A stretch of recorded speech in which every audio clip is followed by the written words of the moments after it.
Muy buenas noches, señoras, caballeros, bienvenidos al Gato al Agua. Le voy a contar una pequeña batallita personal. Hace muchísimos años, yo creo que el 94, el 95 sería, en fin, en un acto organizado por la Fundación COSO, que es una fundación que aún existe, dedicada al estudio de la comunicación, audiovisual, etcétera, tuve la oportunidad de coincidir, repito, año 95, 94, 96, con un muchacho que venía de TV3, de la Televisión Autonómica Catalana. En principio aquello era un acto profesional. Allí íbamos diferentes profesionales del ámbito audiovisual. Yo hacía entonces crítica de televisión para el grupo Vocento, ¿verdad?, para poner en común preocupaciones generales sobre el cariz que iba tomando el mundo audiovisual en España, etcétera, esas cosas, ¿no? Y entonces llega este muchacho y dice, para empezar el discurso: yo tengo el orgullo de poder decir que formo parte de la Televisión Nacional Catalana. Así, para empezar. Bueno, la Televisión Nacional Catalana, no la televisión autonómica, la Televisión Nacional de Cataluña. ¿Por qué? Ellos estaban ya en la construcción de una nación. Aún no lo han acabado, pero si les dejamos, si el resto de España les deja, pues ¿por qué no? Terminarán construyéndolo.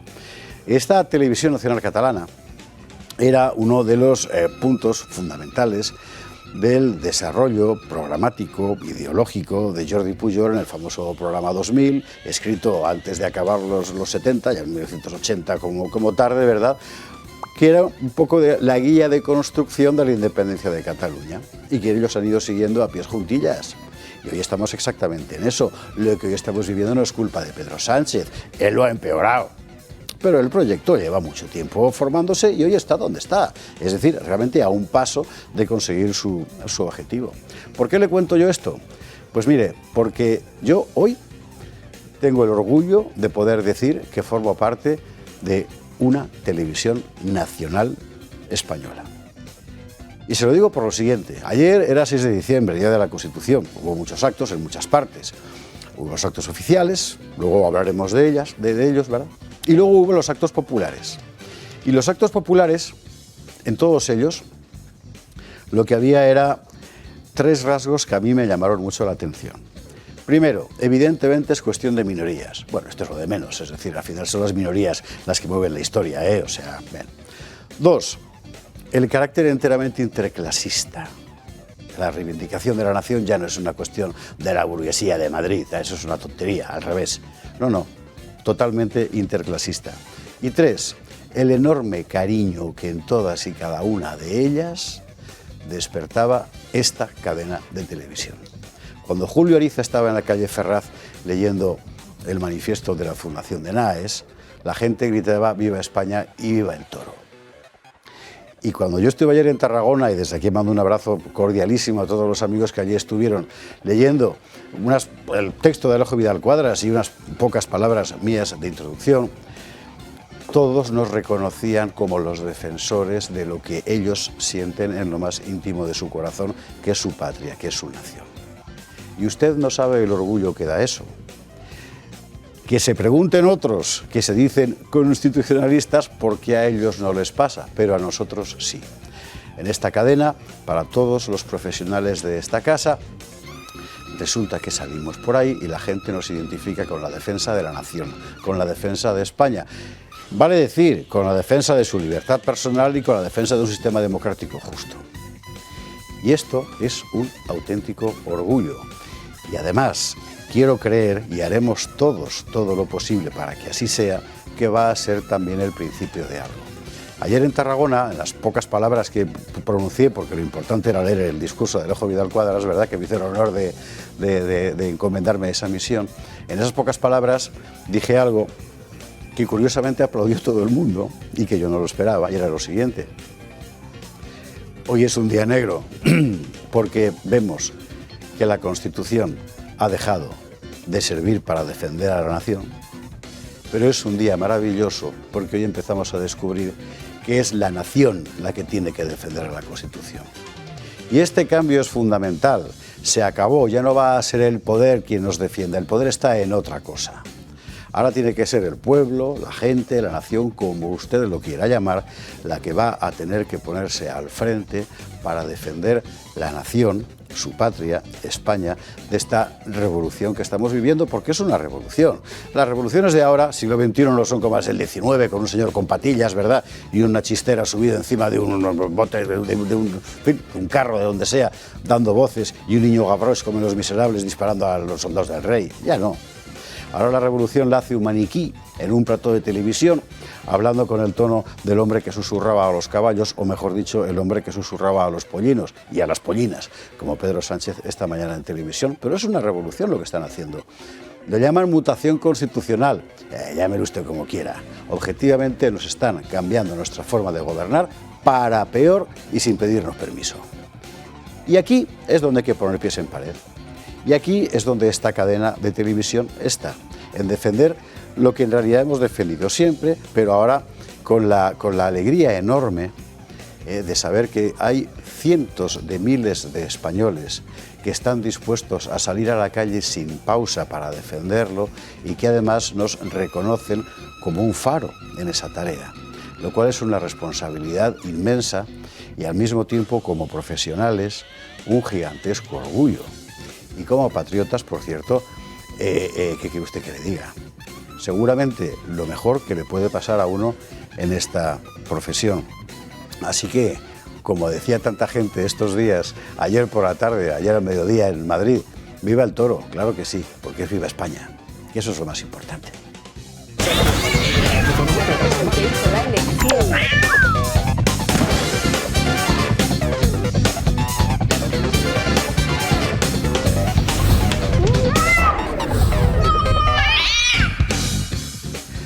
Bueno, vamos a ver qué es lo que ha pasado hoy en España, en parte porque el asunto está complicadísimo, pero es muy fácil de explicar. Vamos a ir punto por punto, titulares. Bueno, el otro día de la Constitución, porque hay dos. El poder la vende, el pueblo la defiende. Es lo que hemos visto este 6 de diciembre y me parece que vale la pena subrayarlo. Contaremos también algún detalle que se ha contado poco, ¿verdad?, de los fastos constitucionales. Pero ahora mismo esta es la situación de España. El poder vende la Constitución, el pueblo la quiere defender. Dentro de este proceso de venta hay que subrayar las palabras de la Presidenta de las Cortes, tercera autoridad del Estado, que ha aprovechado el 6 de diciembre para cuestionar la unidad nacional, que eso es lo que ha hecho con el asunto de abrir el título octavo a referéndum y a consulta popular y todas esas cosas. El artículo 2 de la Constitución es clarísimo en lo que dice. A Armengol no es que le dé igual, no, ella va a lo que va, a lo mismo que Sánchez, que es a la ruptura de la unidad nacional española. Y por cierto, con guiños que solo los más veteranos habrán entendido, así que explicaremos para las jóvenes generaciones. En estas condiciones, claro, a ver, ¿cómo vas a negociar el Poder Judicial? En fin, claro, el PP lo tiene claro, de momento parece que entregar el Consejo General del Poder Judicial al Partido Socialista sería suicida. Bueno, esperemos que lo siga teniendo claro, porque si en todo esto al final el PP cede, entonces se puede usted imaginar cómo vamos a acabar. Vamos a acabar con el Partido Socialista controlándolo absolutamente todo. Luego lo veremos, Tribunal de Cuentas, Constitucional, la Fiscalía, la Policía y la política exterior. Porque están haciendo cosas realmente asombrosas, como por ejemplo nombrar embajador ante la ONU a un señor que se llama Héctor Gómez y que simplemente es una criatura ya no de partido, de aparato sanchista específicamente. A Iceta, por cierto, al que ahí estamos viendo tan contento, le han recompensado la jubilación nombrándole embajador de España en la UNESCO. Bueno, mire, como se acerca la Navidad y no está mal desearle nada negativo a nadie, yo le deseo a Iceta que se lo pase bomba, que se lo pase lo mejor posible en un puesto en el que se va a forrar sin hacer nada y además en París. Ahora, Miquel, una cosa te digo, el París de ahora no es el que conocimos tú y yo cuando teníamos 20 años, ¿eh? Pero eso ya lo descubrirás. ¿Y todo esto quién lo paga? Usted, por supuesto, usted. No, los ricos no porque el gobierno ya ha dicho que para él ricos son los que ganan más de 40.000 al año. Y menos, ¿eh? Vamos a ver cómo los españoles en este momento estamos pagando los impuestos más altos de toda nuestra historia. Por supuesto, la comparativa con otros países de la OCDE, salimos fatal, claro, pagamos una barbaridad. Pero es que, ¿sabe usted cuánto pagaban los cristianos en época de los almorávides? Un 60% de su renta. Bueno, pues nos vamos acercando. Ahí tiene usted al almorávide jefe, María Jesús Montero, lo contaremos. Y veremos todo esto en compañía de nuestros contertulios de esta noche. Don Carlos Astiz, ¿cómo estás? Muy buenas noches. Buenas noches, pues sí, efectivamente, comparto plenamente esa sensación de cariño de la gente por la calle, que lo vemos todos, lo sentimos todos los días, de la gente que te reconoce, te da las gracias, es decir, con una amabilidad extraordinaria y además compartiendo precisamente eso, es decir, la idea de que desde aquí es de los pocos sitios donde se sigue defendiendo la libertad y la patria, ¿no? Y en ese sentido, solo decir más que agradecerles a todos ellos tremendamente ese cariño que te demuestran, esos abrazos, esos besos que te dan por la calle. Es decir, y un poco sobrecogido por ese honor, ¿no? Que la gente, es decir, por ese afecto tan tremendo, y yo creo que esto no va a hacer más que incrementarse. Es decir, yo por lo menos percibo que cada vez más gente ve esta casa, que cada vez más gente toma una postura mucho más activa en la defensa de la patria, y efectivamente, como decía usted, yo creo que es precisamente el inicio de todo un movimiento popular. Creo que en ese sentido empezamos a ver un poco las luces más allá de los horizontes oscuros, ¿no? Además, en Tarragona me dieron un libro para ti que luego te lo doy. Agradecidísimo, y por supuesto un recuerdo muy emocionado que vamos a tener ocasión de oírle, creo, a Alejo. Ah, sí, sí, sí. Está recuperando bueno, ahora de Alejo luego hablaré, que tenemos texto de Alejo, que ha dicho que no puede venir por razones obvias, pero que no quiere dejar de estar, así que ha mandado su mensaje. Lo vamos a leer después. Carlos, bienvenido, buenas noches. Gracias. Don Juan Antonio de Castro, ¿cómo estás? ¿Qué tal? Pues muy bien, deseando oír el texto de Para ti también me dieron recuerdos en Tarragona, ¿eh? Sí. Sí, bien, bien. No, totalmente comparto lo que has dicho, porque estuve ayer en la manifestación escuchando a Julio hacer la declaración, digamos, de Naes que hubo en el día, y se notaba desde luego el cariño de todo el mundo. Es impresionante, es increíble lo que decías antes de que no hay diferencia de edades ni de clases, sí, prácticamente ni de izquierda, derecha, es patriotas.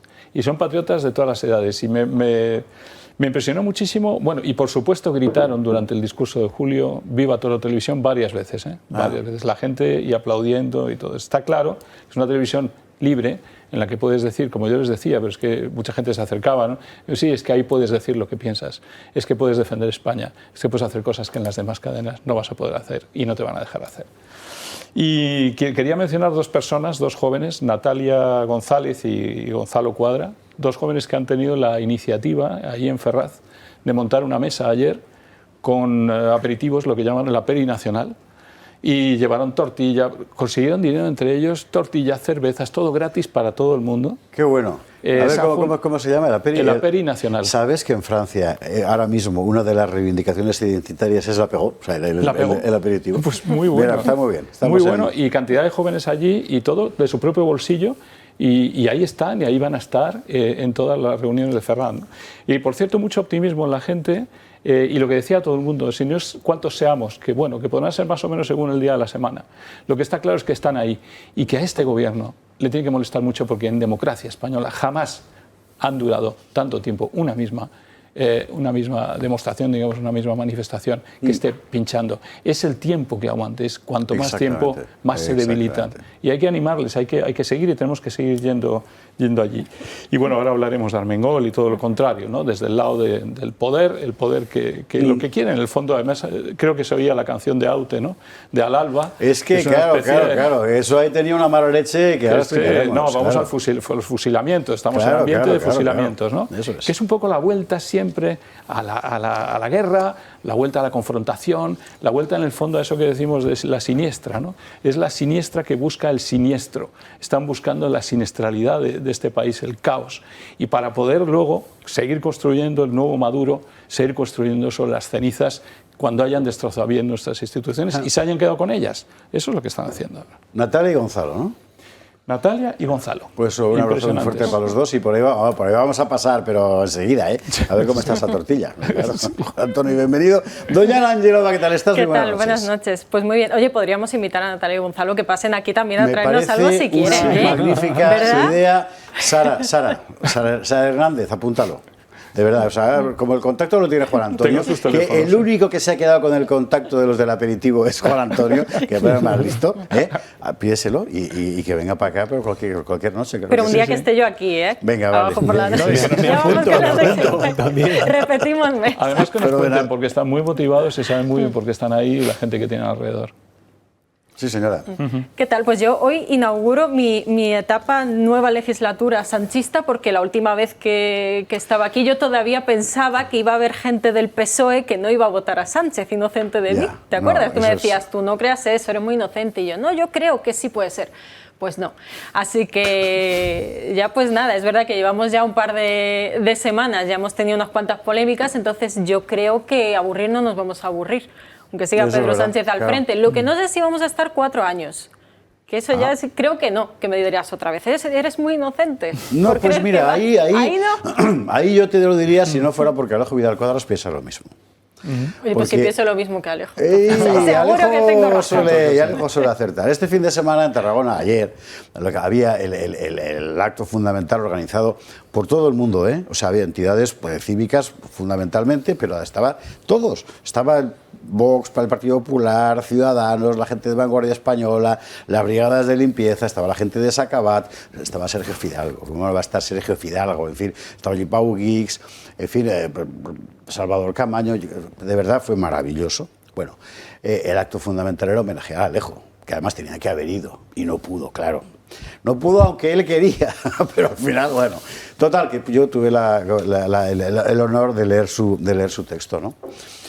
Y Alejo quiere seguir presente. Y Alejo quiere seguir presente además con nosotros también, en la que tenía su cita fija los jueves, ¿verdad? Que solo en circunstancias muy, en fin, excepcionales variaba. Y quiere seguir estando. Y como quiere seguir estando, ha tomado la decisión, que le agradecemos muchísimo, de hasta que los médicos le permitan ya salir fuera, que de salud, que cómo está, muy bien. De verdad que es un auténtico milagro, está fenomenal, vale. Cierro ese paréntesis, hasta que pueda venir aquí presencialmente, mandarnos él su comentario y que yo lo lea. Así que lo voy a hacer, porque el último que nos ha mandado, Alejo, para todos ustedes, para todos nosotros, es cómo está viendo él en este momento la situación, con todo lo que está pasando, con todo al mismo tiempo, ¿verdad? Y cómo puede afectar eso, evidentemente, a nuestras vidas, tanto en lo individual como sobre todo en lo nacional. Y lo que Alejo nos ha mandado dice así: queridos amigos del Gato al Agua, muy buenas noches a todos. Aunque mi recuperación va por buen camino, todavía no estoy en condiciones de participar en el Gato al Agua. El jueves pasado os envié un mensaje que me mantuviera en contacto con vosotros y que os transmitiese mi deseo de que no me olvidéis como yo os tengo siempre presentes. Hoy os hago llegar otro en forma de breve comentario que espero sea de vuestro interés.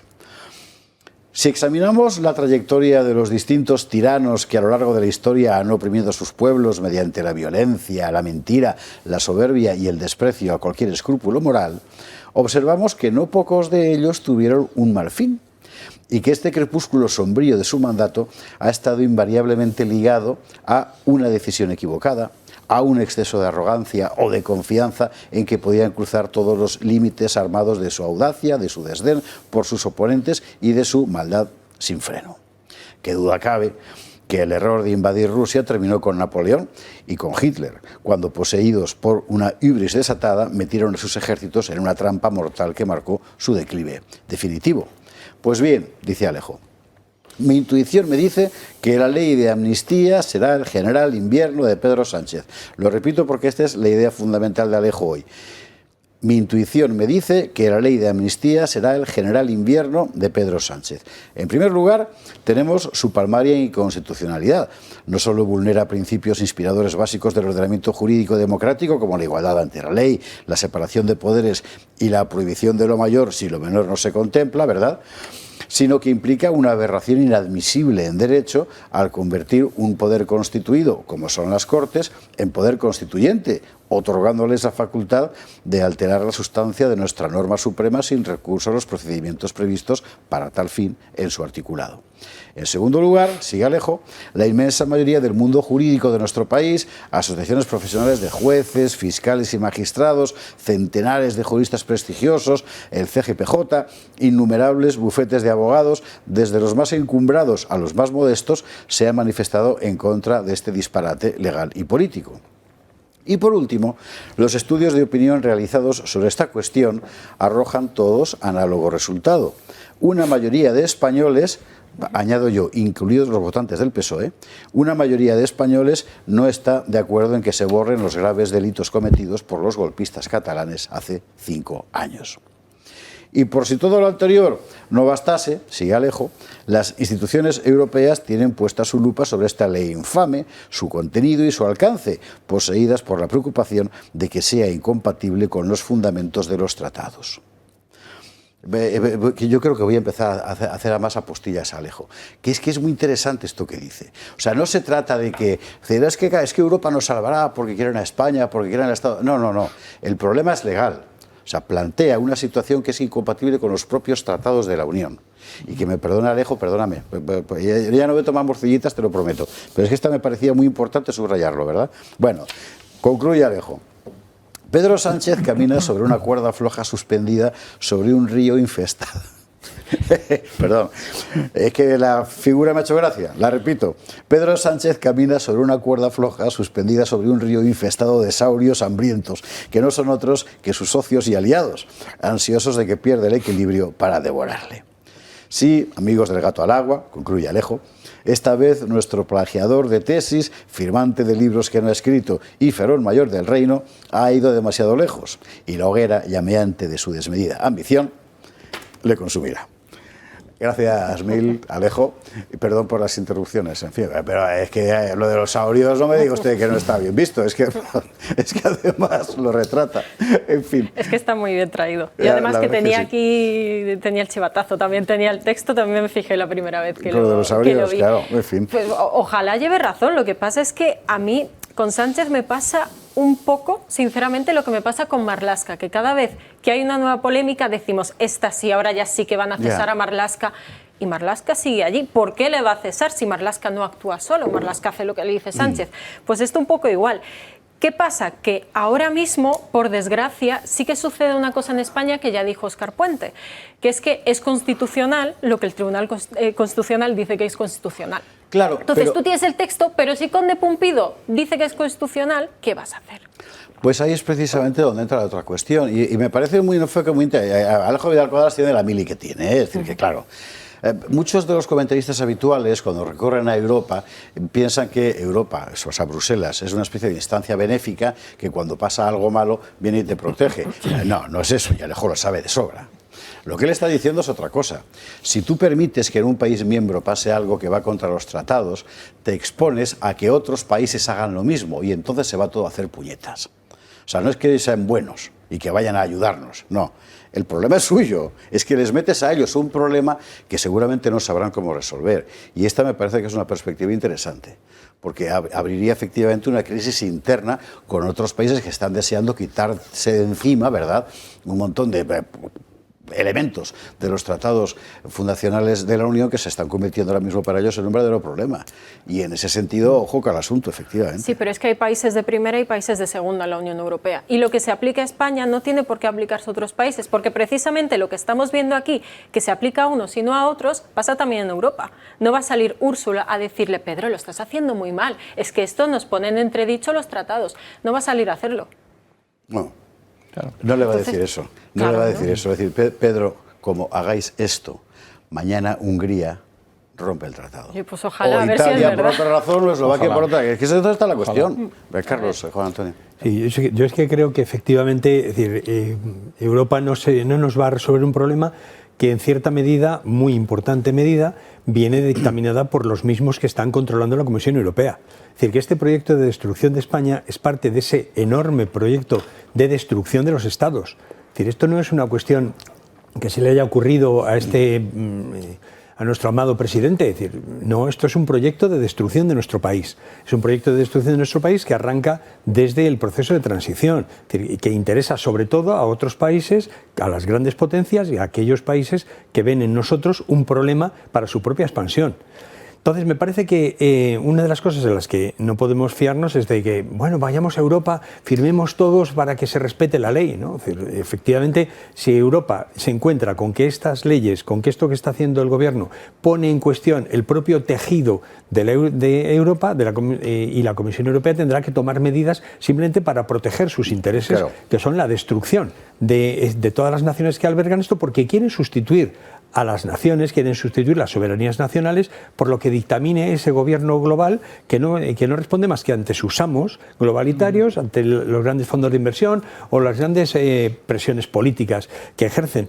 Luego yo creo que otra de las cosas muy importantes es que la división de poderes, que es consustancial a las democracias, es evidente que ya no se cumple en un montón de países, no precisamente Hungría o Polonia. Es decir, es que en España el 90% de los medios de comunicación y casi el 100% de las televisiones está en manos del gobierno y de sus amigos, hasta el extremo de que es fácil que tú vayas cambiando de un canal a otro y ves el mismo titular, el mismo orden de la escaleta, incluso siempre el mismo enfoque que le conviene al gobierno o a sus apologistas de los temas que se plantean. Es decir, que Radio Televisión Española esté abriendo con Gaza, venga, un día, otro, cuando el problema fundamental que tenemos en España no es Gaza, sino precisamente la ruptura de la unidad nacional, la ruptura de la separación de poderes, la ruptura de la democracia, pues es una demostración de a quién sirven. Y sus nombramientos, es decir, están ocupando todos los espacios de poder, toda la separación de poderes está desapareciendo en España. Y eso efectivamente hay que llevarlo a Europa, entre otras cosas, porque eso va a hacer que crujan los entresijos, que crujan las guías de una Europa que se ve amenazada también precisamente no porque el proyecto de Sánchez no coincida con el de Úrsula, sino porque realmente se les ve demasiado las costuras y a riesgo de estallar las poblaciones, lo hemos visto en Irlanda, o en Bélgica, o en Alemania, o en Holanda, es decir, corre el riesgo de decir, oye, por aquí lo que hay que hacer es poner en pie de guerra y enfrentar esto que nos amenaza seriamente a todos. Juan Antonio. Sí, yo estoy de acuerdo con la reflexión de Alejo. Ojalá sea verdad lo que dice. Ojalá pegue un traspiés gordo, porque es el traspiés de España, no es el traspiés ya de Sánchez. Es que lo que está pasando le afecta a nuestra unidad nacional, le afecta a nuestros derechos fundamentales, ¿no? Entonces ahí va a depender el equilibrio, como bien compartimos Carlos y yo, todo el tema globalista y la fuerza que tienen, hasta qué punto va a pesar más esa presión por parte de Van der Leyen y todos estos dirigentes teledirigidos por fuera, o realmente el interés nacional de España y demás. Entonces, creo que todo va a depender de ese equilibrio, pero es difícil. Lo que creo más que la presión internacional, porque me da la impresión de que es muy difícil que se bajen del carro Van der Leyen y que van a intentar buscarle cualquier vericueto para que esto pase tranquilamente y que no tenga que intervenir Europa. Desgraciadamente no soy tan optimista como Alejo, pero los que sí podrían saltar en este país yo creo que son el Poder Judicial. Es de los que yo creo y espero más en reacción, porque yo creo que ha habido un cierto contenerse mientras la ley no era primero ni presentada y luego ha sido solamente presentada, pero no ha empezado a moverse dentro de la maquinaria.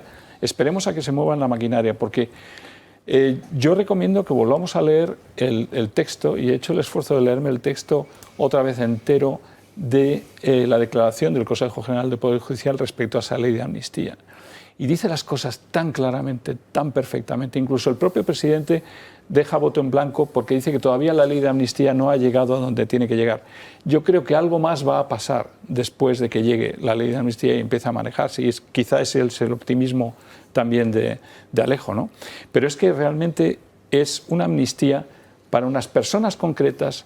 Es una ley singular, como dice la ley de amnistía, como dice la declaración del Consejo General del Poder Judicial, una ley singular para unos hechos concretos de unas personas concretas en un momento concreto. No puede haber nada más terrible y dirigido y para un grupito particular. O sea, es que estaba diciendo que ha habido guerra civil en España, hay que perdonarse todos. No, es que has cogido un grupito en un momento dado de tu historia, que ha redactado contigo esa ley y para salvarse. Es tan evidente que desde el punto de la justicia, y luego el segundo punto también de la justicia, que no es soportable, es que esa ley de amnistía lo que dice es anular. Lo que hace es anular lo que han hecho los jueces. Y lo que han hecho los jueces es juzgar y ejecutar lo juzgado. En el Tribunal Supremo han hecho un juicio ejemplar internacionalmente, donde se sostiene, Sánchez, donde se sostiene que ese juicio internacionalmente justificado, no ha habido una sola crítica, se ha hecho precisamente para que ni el Tribunal Europeo ni nadie pudiera luego tumbar esa sentencia. Ahora un grupito va a dedicarse a tumbar una sentencia del Tribunal Supremo, de la Audiencia Nacional, de los tribunales de justicia de Cataluña y de los tribunales normales, y se carga todas las sentencias y todas sus ejecuciones con una ley singular que afecta, y eso también lo dicen, a los derechos fundamentales. Tú no puedes, y eso lo dice muy claramente el Consejo General, tú no puedes sacar con una ley singular algo que afecta a los derechos fundamentales y pasarlo a través de una proposición de ley, porque afecta a los derechos fundamentales. Ahí han roto realmente a lo que están obligados, y hay cantidad de artículos que se han saltado para ello.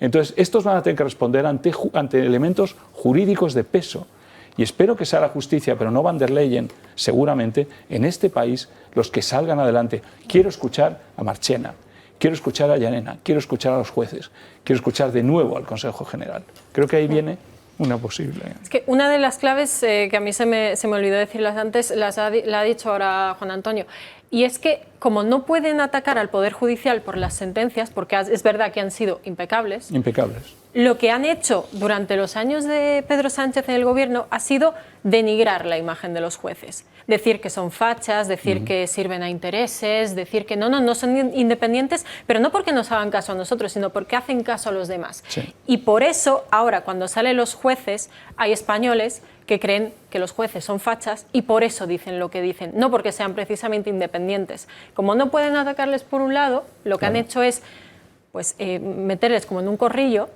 de estos defienden otros valores que no son los nuestros y precisamente por eso nos atacan.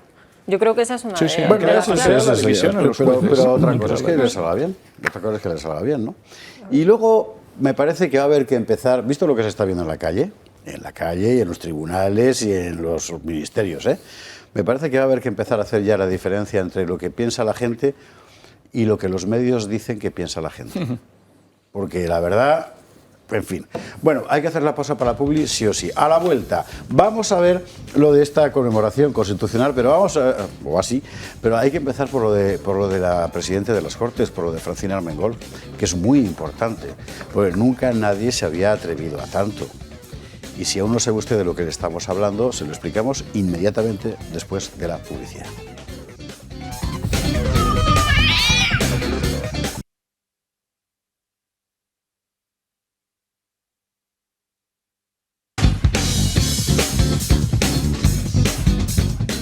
Estamos de vuelta y tenemos que irnos a lo que ocurrió ayer en el Congreso de los Diputados. Vamos a ver, es la primera vez hasta donde yo sé que una de las principales autoridades del Estado cuestiona públicamente la unidad nacional, que es lo que hizo la presidenta de las Cortes, Francina Armengol, ayer.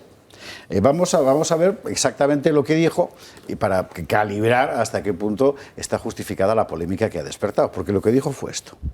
Por último, quiero recordar que el título 8º de nuestra Constitución alumbra la cuestión territorial, integra la diversidad que convive en nuestro país y la riqueza que supone un Estado plural y deja abierto el camino para avanzar en el proceso de acercar a los ciudadanos la toma de decisiones. Esto último se lo ha sacado de dónde. Claro, esto último se lo ha sacado de dónde.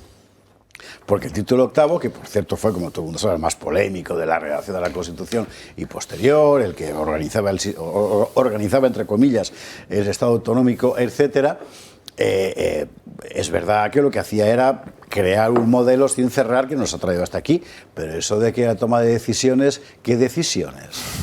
Todo el mundo entendió lo que Francina Armengol quería decir. Y si no quería decir eso, peor, porque demuestra que es un irresponsable de tomo y lomo. Pero que conocemos al personaje.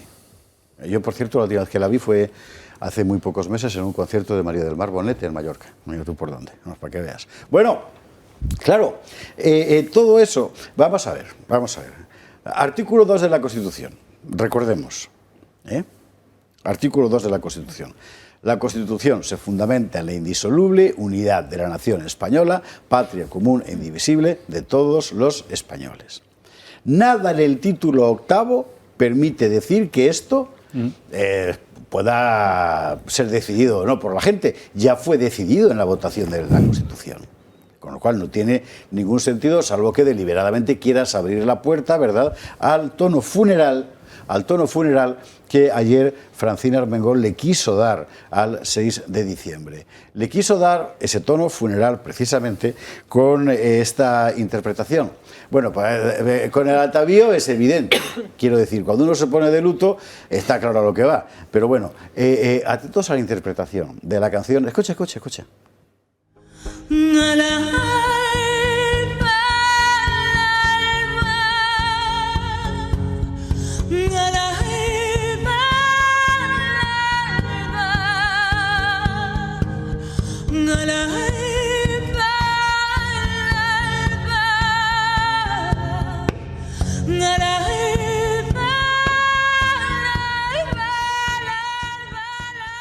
Bueno, yo creo que la interpretación la podemos dar aquí por concluida, primero por la sobreactuación de la cantante, en segundo lugar porque la versión directamente ha asesinado la canción, pero lo más importante no es eso. Quítamela, que me está dando cosa verla. Es que molesta. Sí, joder, es una cosa de verdad. Esa canción se compuso después de los últimos fusilamientos bajo el régimen de Franco. Fusilamientos a terroristas, quiero recordar, pero se compuso entonces y para eso. Se compuso entonces y para eso. Traerla ahora a un día de la Constitución, ¿qué carajo quiere decir? Sino lo que está usted pensando. Quiere decir, ahora de verdad empezamos nosotros. O sea, la transición en realidad fue una cosita, ahora empieza de verdad, que es nuestra venganza. Es eso lo que quiere decir. En fin. Bueno, aquí alguno estaba ya bailando cuando sonaba esta canción, ¿eh? ¿Astiz? A ver, yo es que creo que esto es una demostración más de que el único recurso que pueden utilizar para justificar sus desvaríos y sus desmanes es la referencia constante y permanente a alguien que lleva muerto 50 años, o sea, que es Franco. Entonces, en ese sentido, ¿qué es lo que sucede? Pues que efectivamente todo el proceso de transición es un proceso, engarza mucho, desde mi punto de vista, con ese proceso de destrucción de España, pero en el caso de Armengol se van añadiendo toda una serie de desvergüenzas, de ocultaciones, en el que realmente lo que está diciendo es, señores, esta Constitución está muerta, vamos a abrir en todo aquello que nos interese como gobierno en este proceso de destrucción, vamos a abrir también una parte de lo que es el sustento de la unidad nacional, la configuración de esa unidad nacional en un texto constitucional que va a dejar de ser vacío. Está siendo ya vaciado de muchísimas cosas. Yo creo que en este caso, una de las cosas evidentes como alternativa a toda esta basura es decir, ¿se están gastando nuestro dinero? Por favor. Una de las cosas que yo reclamaría a cualquier tribunal de cuentas digno de tal nombre, es decir, aquí se está gastando nuestro dinero a manos llenas, es decir, precisamente para luchar contra los españoles y contra la propia idea de España necesitamos una auditoría independiente del dinero público y del gasto público. ¿Y esto qué tiene que ver con todo esto? Pues que todo este proceso de liquidación de la Constitución, de liquidación de la democracia española, de liquidación de la nación española, se hace esquilmándonos, se hace con nuestro dinero y robándonos ese dinero. Pero es que además hay una cosa que es evidente, es decir, la consecuencia de lo que dice la Constitución, en la que tuvo que llegar a algunos acuerdos porque había fuerzas muy superiores que no estaban dispuestas a dejar que España siguiese un camino de unidad nacional y similares, es decir, todos estos partidos separatistas que en la mayoría de los países civilizados del mundo son ilegales, en España tienen que llegar a la ilegalización.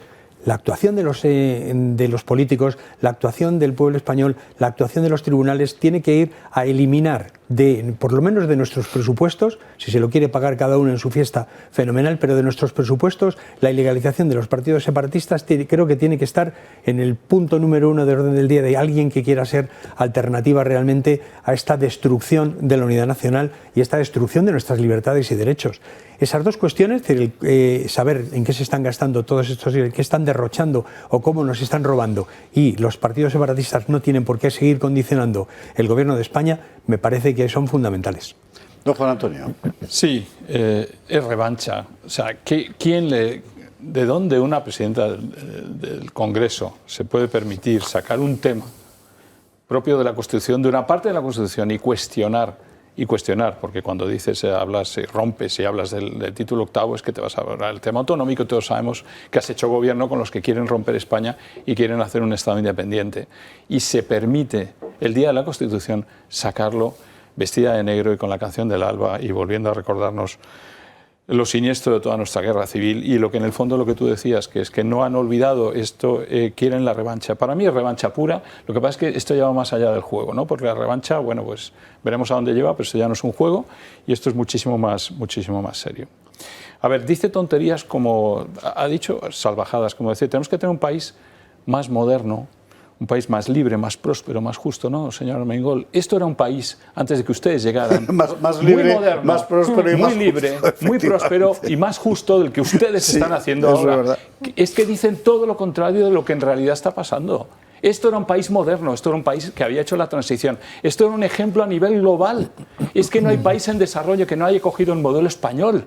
Es que usted es idiota, señor Armengol. Es que, ¿cómo se puede usted permitir cuestionar nuestro modelo ejemplar a nivel global, diciendo que tenemos que ser un país más moderno y un país sobre todo más justo y próspero? Por favor, o sea, es absolutamente inaceptable. Y viniendo de sus palabras, no entiendo cómo la oposición no salta más, no entiendo a qué espera Feijóo a saltar sobre estas palabras, no entiendo por qué nadie sale a decirle las cosas a la gente, ¿no? O es que aquí hay unos miedos, o unas componendas, o no sé qué es lo que hay, pero más bien que los partidos se aclaren, porque es el momento de salir a la calle y decir la verdad, menos mal que estamos la gente. Ya, lo que pasa es que si no salta Feijóo, luego el Partido Popular en las comisiones se queda sin su parte del pastel. Ya, sí, entonces, pero sí, todo es así, todos son componendas. Lo que pasa es que nos dejen a la gente. Nos dejen a la gente, como tú decías al principio, que nos dejen actuar, porque creo que somos los únicos que vamos a poder solucionarlo. En el fondo, la táctica para romper este sistema es llevarlo al caos. Lo han hecho los globalistas. Globalistas que buscan con la fragmentación de España, la fragmentación de Europa. Buscan el caos. ¿Qué hacen con toda esta ingeniería social? El caos, porque de las cenizas crean ellos los pilares de su nuevo fundamentalismo y de su nuevo totalitarismo. Lo tienen claro, es la forma de actuar. Es siniestra, es sinistra, es todo eso. Y luego, sobre todo, dice que la Constitución, es que ya eso me ha dejado impactado. La Constitución tiene que llevar a acuerdos para cumplirla y desarrollarla. Señora, la Constitución no tiene que llevar a ningún acuerdo para cumplir. Es de obligado cumplimiento. No necesitamos acuerdos para cumplir la Constitución. A lo mejor usted necesita un acuerdo para cumplir. Yo me leo la Constitución y la cumplo. Pero no me tengo que poner de acuerdo con nadie para cumplirla. Y si el otro no la quiere cumplir, hay que castigarle por no cumplirla. Y si el otro no la quiere cumplir, habrá que revisarla. Y si hay que revisarla, hay que seguir otros caminos, mucho más complejos, legales seguramente, pero que la mayoría del Congreso no estará dispuesto a hacer en 3/5 partes. Entonces, que se dejen de tontunas, porque es cumplir la Constitución, es cumplirla, no negociar para cumplirla. Y dijo la palabra negociar para cumplirla. Cuidado, claro, que va lejos, ¿eh? Sí, pero ahí yo creo que ya se hablaba más bien de la causa del Poder Judicial, pero ahí negociar ya sabes lo que, ¿no? Sí, en sí, fin, meter a los jueces lo que quiere decir, ¿no? Sí, pero bueno, estamos dando por hecho que ya tiene la misma Constitución que nosotros. A lo mejor ella se ha leído otra, ¿eh? A lo mejor tiene otra y por eso dice que no. No sé. En todo caso, me parece que si ya, cuando se le escapó a Juan Carlos Campo, la atmósfera de la crisis constituyente estaba en el ambiente, ahora me parece que ya es oficial, ¿no? Totalmente. Entonces era algo innovador cuando vimos lo de Campo, sí, cuando lo vimos aquí. Más o menos innovador. Y en el tema de Armengol, yo es que desde que le escuché el discurso el día de la jura de la Constitución de Leonor, que era precisamente lo que se le criticó, yo creo que con bastante razón, que era un mitin del Partido Socialista. Claro. Lo de ayer fue exactamente lo mismo. Entonces, hablar de que es la tercera persona más importante del Estado y que tienes a una mujer que además con todo lo que lleva, ¿no? Lo de las menores en Baleares, una mujer que se fue de copas en pleno confinamiento cuando su propio gobierno había prohibido que lo hiciese, una mujer que echó a los médicos de Baleares. Pues ahora mismo que nos dé lecciones de cumplir la Constitución, cumplir las leyes, pues oye, a mí sinceramente me pasa lo mismo que el 12 de octubre, que ver a Sánchez hacer el teatrillo de respetamos la Constitución, la cumplimos todos, pues me parece un poco una obra de teatrillo de segunda. Y lo que eché en falta, que lo destacaba esta mañana Alsina, es que tanto que hablan de defender la Constitución, no dijeron absolutamente nada de los partidos que no habían ido. No estaba el BNG, no estaba el PNV, no estaba Bildu, no estaba Esquerra, no estaba Junts. Claro. Vox no estaba por otras razones que me parecen muy lícitas. Pero claro, si tú hablas de que tenemos que ponernos de acuerdo para respetar la Constitución, que yo coincido contigo que no hay que ponerse de acuerdo para respetar la Constitución, sino que hay que respetar la Constitución, esos partidos lo que hacen es faltar al respeto a la Constitución todo el rato y tú no tienes ninguna palabra para ellos. Eso sí que me parece feo. Fíjate, a mí me parece más grave lo que señalabas, Carlos, antes sobre los medios, que ningún medio se haga eco de lo que acabas de decir, de que todos estos partidos no han asistido y preguntarle por lo menos a cada uno de ellos por qué no ha ido usted. ¿Por qué no? Es que no creen en la Constitución. ¿Hay algún periodista de todos esos medios que se le ocurrió preguntarle eso? No, porque están callados. No, los periodistas a lo que estaban era al corrillo de Pedro Sánchez, claro, cuando les filtró que iba a llamar a Feijóo. Ahí sí que estaban. Ese es soviet. Pero para las preguntas de verdad no están. Es propaganda pura. Carlos. Hombre, yo creo que es que llevamos viendo desde la llegada al poder de Pedro Sánchez, a través de aquella moción de censura preparada, organizada, mentirosa, que le lleva precisamente a presidir el gobierno, yo creo que lo que estamos viendo es un intento de desmontar todo el aparataje, todo el aparato que sostiene la democracia española y España misma. Yo creo que este asunto de abrir la Constitución lo han intentado varias veces. Recordáis decir la cosa, no, es que tenemos que hacerla más feminista. Porque claro, dice españoles, no dice españoles, españolas y españoles, con doble E. Es decir, no dice eso, es decir, ahora no, es que dice discapacitados. Todos sus intentos son un intento de abrir por la puerta de atrás el texto constitucional, no porque les importe más o menos una Constitución que ni cumplen ni piensan cumplir, sino porque eso es parte también de la destrucción, del desmoronamiento de todo el aparato legal que da sustancia a la nación española en estos momentos. Y yo creo que ese es un proceso en el que van a insistir y van a seguir. Recordemos cómo, por ejemplo, una de las cosas que hicieron fue intentar utilizar a la Real Academia Española para que pidiese la apertura precisamente para el lenguaje inclusivo de la Constitución. Emplearán todo lo que esté en su mano, no porque la Constitución les importe, porque no la cumplen y les va a dar igual. Es cierto, las declaraciones que estén incluidas en la Constitución y que ellos no piensen que deben cumplir, las van a cumplir, lo están haciendo de hecho ya, sino que efectivamente eso es parte de la destrucción de todo el sistema legal que va a construir, que está construyendo o que construye en nuestro presente lo que es la nación española. Pero sobre todo, perdón, que los jueces tengan en cuenta que este camino que Puigdemont está buscando de utilizar el artículo 92 de la Constitución para hacer ese referéndum famoso, que no se pueda utilizar el artículo 92 si rompe el artículo 2. Es decir, tú no puedes hacer un referéndum que rompe un artículo de la propia Constitución. Sobre todo que, por favor, claro, se centren en eso. Hablando de la Constitución teatrillos, se interpreta, ¿no? pero eso es, pero no, claro, se autodestruye. Esta Constitución se autodestruirá en... ¿no? Pues más o menos. Claro.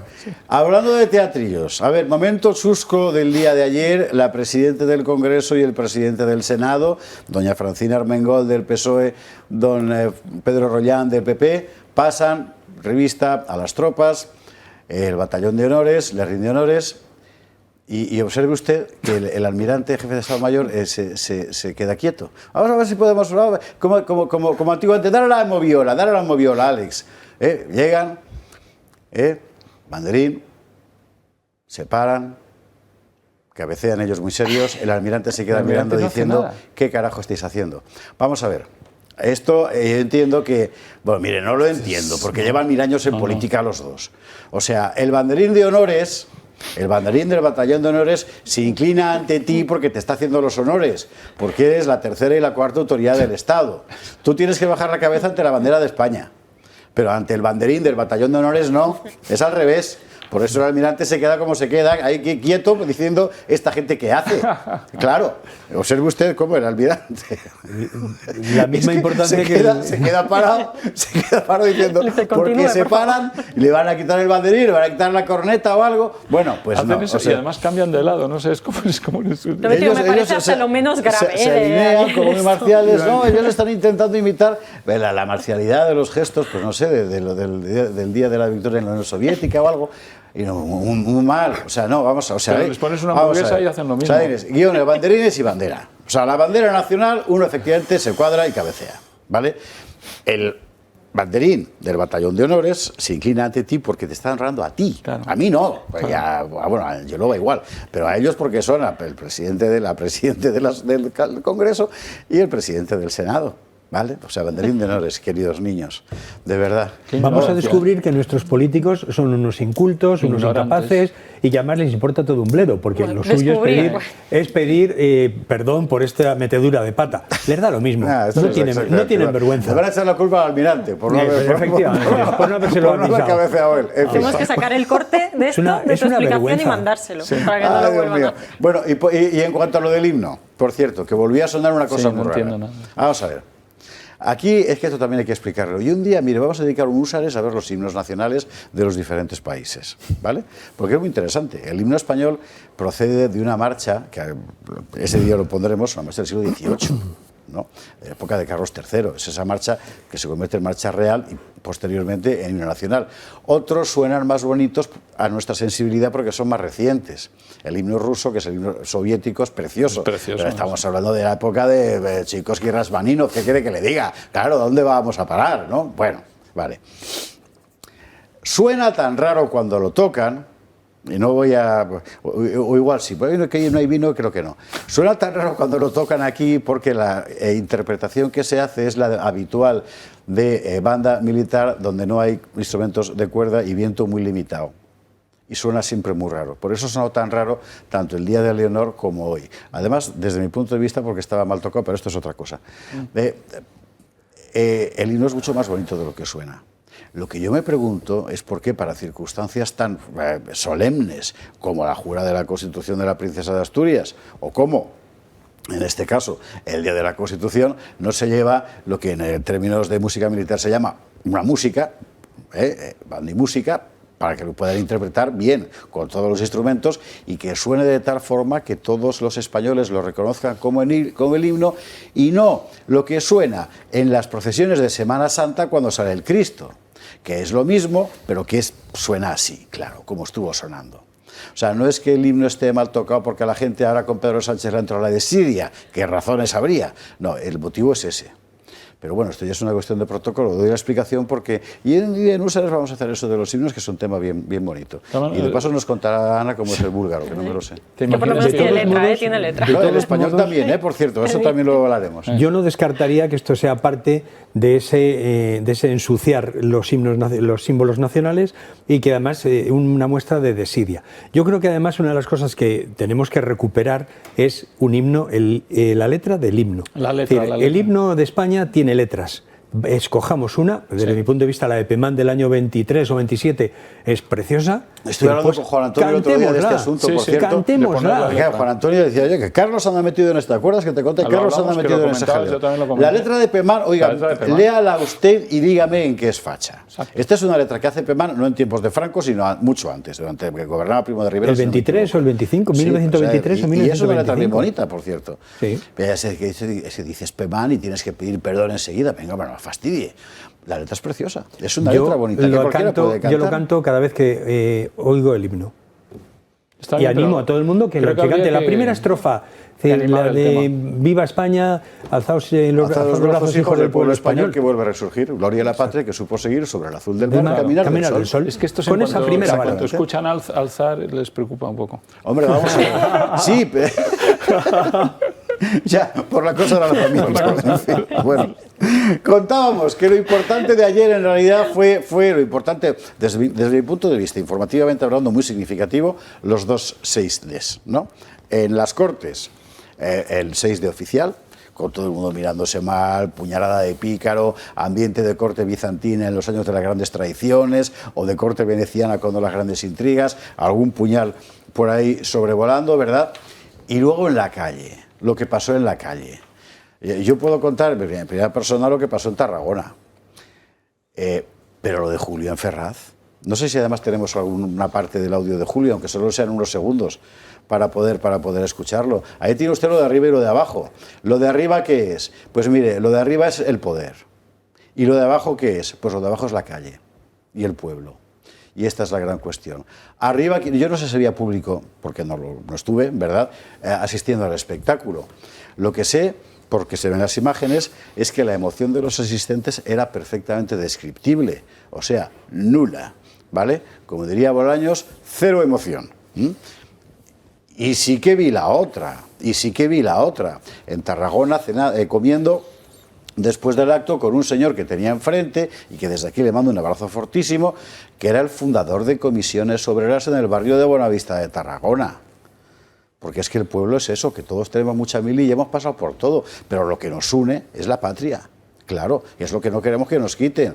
Vamos a escuchar un poquito de Julio, hombre, que es que estuvo... Ayer Julio leyó el manifiesto de la Fundación de Naes en la calle Ferraz. Y vamos a ir un minuto, hombre, que merece la pena, que estuvo muy bien. Vamos a escucharlo. Buenos días y muchas gracias por estar aquí hoy. Gracias.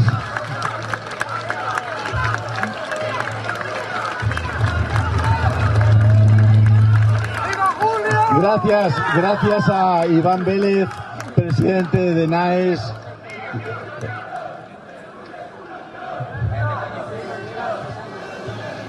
Gracias a Iván Vélez, presidente de Naes, que ha convocado este acto, que por otra parte no hay que decir que es un acto verdaderamente multitudinario e importante. Gracias porque hoy es un día de fiesta y nuevamente habéis querido estar aquí dando un testimonio de que creéis de verdad en este país, de que creéis de verdad en España. No me voy a salir del guión más porque me echarán una bronca, pero sí que... Nadie le iba a echar una bronca a Julio. Eso lo dijo más que nada para que la gente dejara de... bueno, pues Julio ayer en Ferraz, un servidor de ustedes y Alejo Vidal Cuadras, que venía conmigo en espíritu, ¿verdad?, en Tarragona, y un montón de gente en la calle. Que todo el mundo siente, oiga, no son políticos profesionales, no son filósofos, no son... ni falta que hace. Para ser un patriota, para sentir que tienes una patria y te la están quitando, ¿verdad? Por cierto, el cámara buenísimo, el cámara de lo de Julio, muy ¿no? bueno, no te digo quién es. Pero... Era el móvil de Juan Antonio, todo esto quede claro el asunto. Teníamos reportero. En fin. No me tengo que mover. Pues estas son las dos Españas. Y esta vez no es verdad que una de las dos haya del arte el corazón. Porque hay una que es gélida absolutamente, que es la del poder. Y el calor está en la otra. El calor está en la calle, el calor está en el pueblo, y el calor está en toda esta gente que ahora está saliendo. Que, insisto, nunca va a ser la inmensa mayoría de la sociedad, porque ningún movimiento lo hace la inmensa mayoría. Lo hace una minoría decidida que encuentra las armas para convertirse en una minoría decisiva. Y ahí es donde está. Y sobre todo lo hacen los jóvenes y tienen que estar más organizados.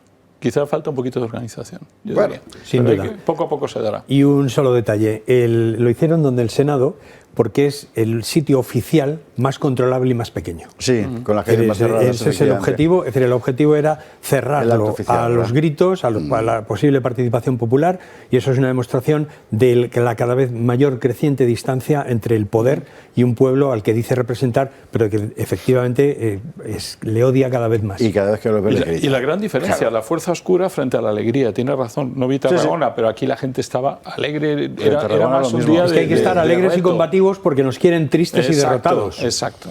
Qué buena frase, esta es para una camiseta. Sí. Venga, mientras hacemos las camisetas, nos vamos a la publicidad un instante, cortita, a la vuelta.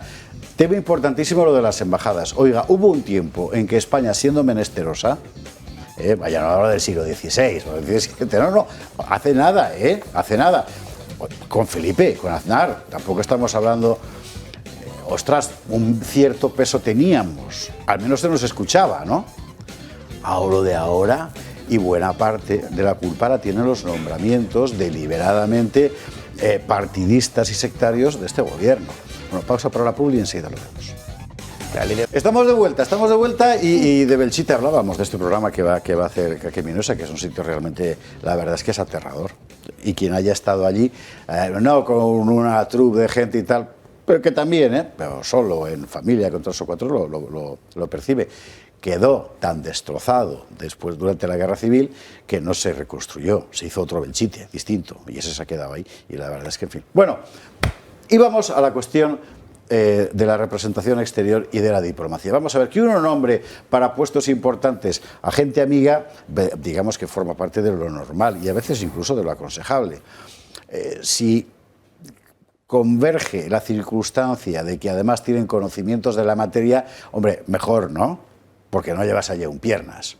Bueno, ahora, que uno utilice la panoplia de la representación diplomática para colocar gente fiel, para recompensar servicios ignotos o a veces demasiado gnotos, ¿verdad? Esto ya... Y lo último es el representante ante la ONU. Ante la ONU. ¿Se acuerda usted de Piniés? No, porque es muy joven, pero Carlos Astiz sí.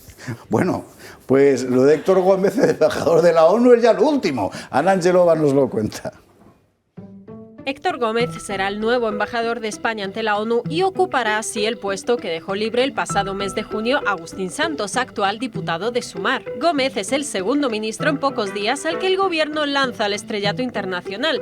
Esto después del broche dorado para Iceta de ser embajador ante la UNESCO. Décadas de fidelidad ciega al PSC han dado sus frutos. Después de la época dorada de España en la ONU, con un Jaime de Piniés tenaz y con capacidad de supervivencia en aguas turbulentas que tuvo que ver de todo, ahora nuestra voz será el nuevo exministro recolocado. Porque a la antigua ministra de Educación, Isabel Cela, también le suena eso de encontrar un hueco como embajadora, en su caso en el Vaticano. Y todo esto en medio de las polémicas en las que nos ha metido el presidente.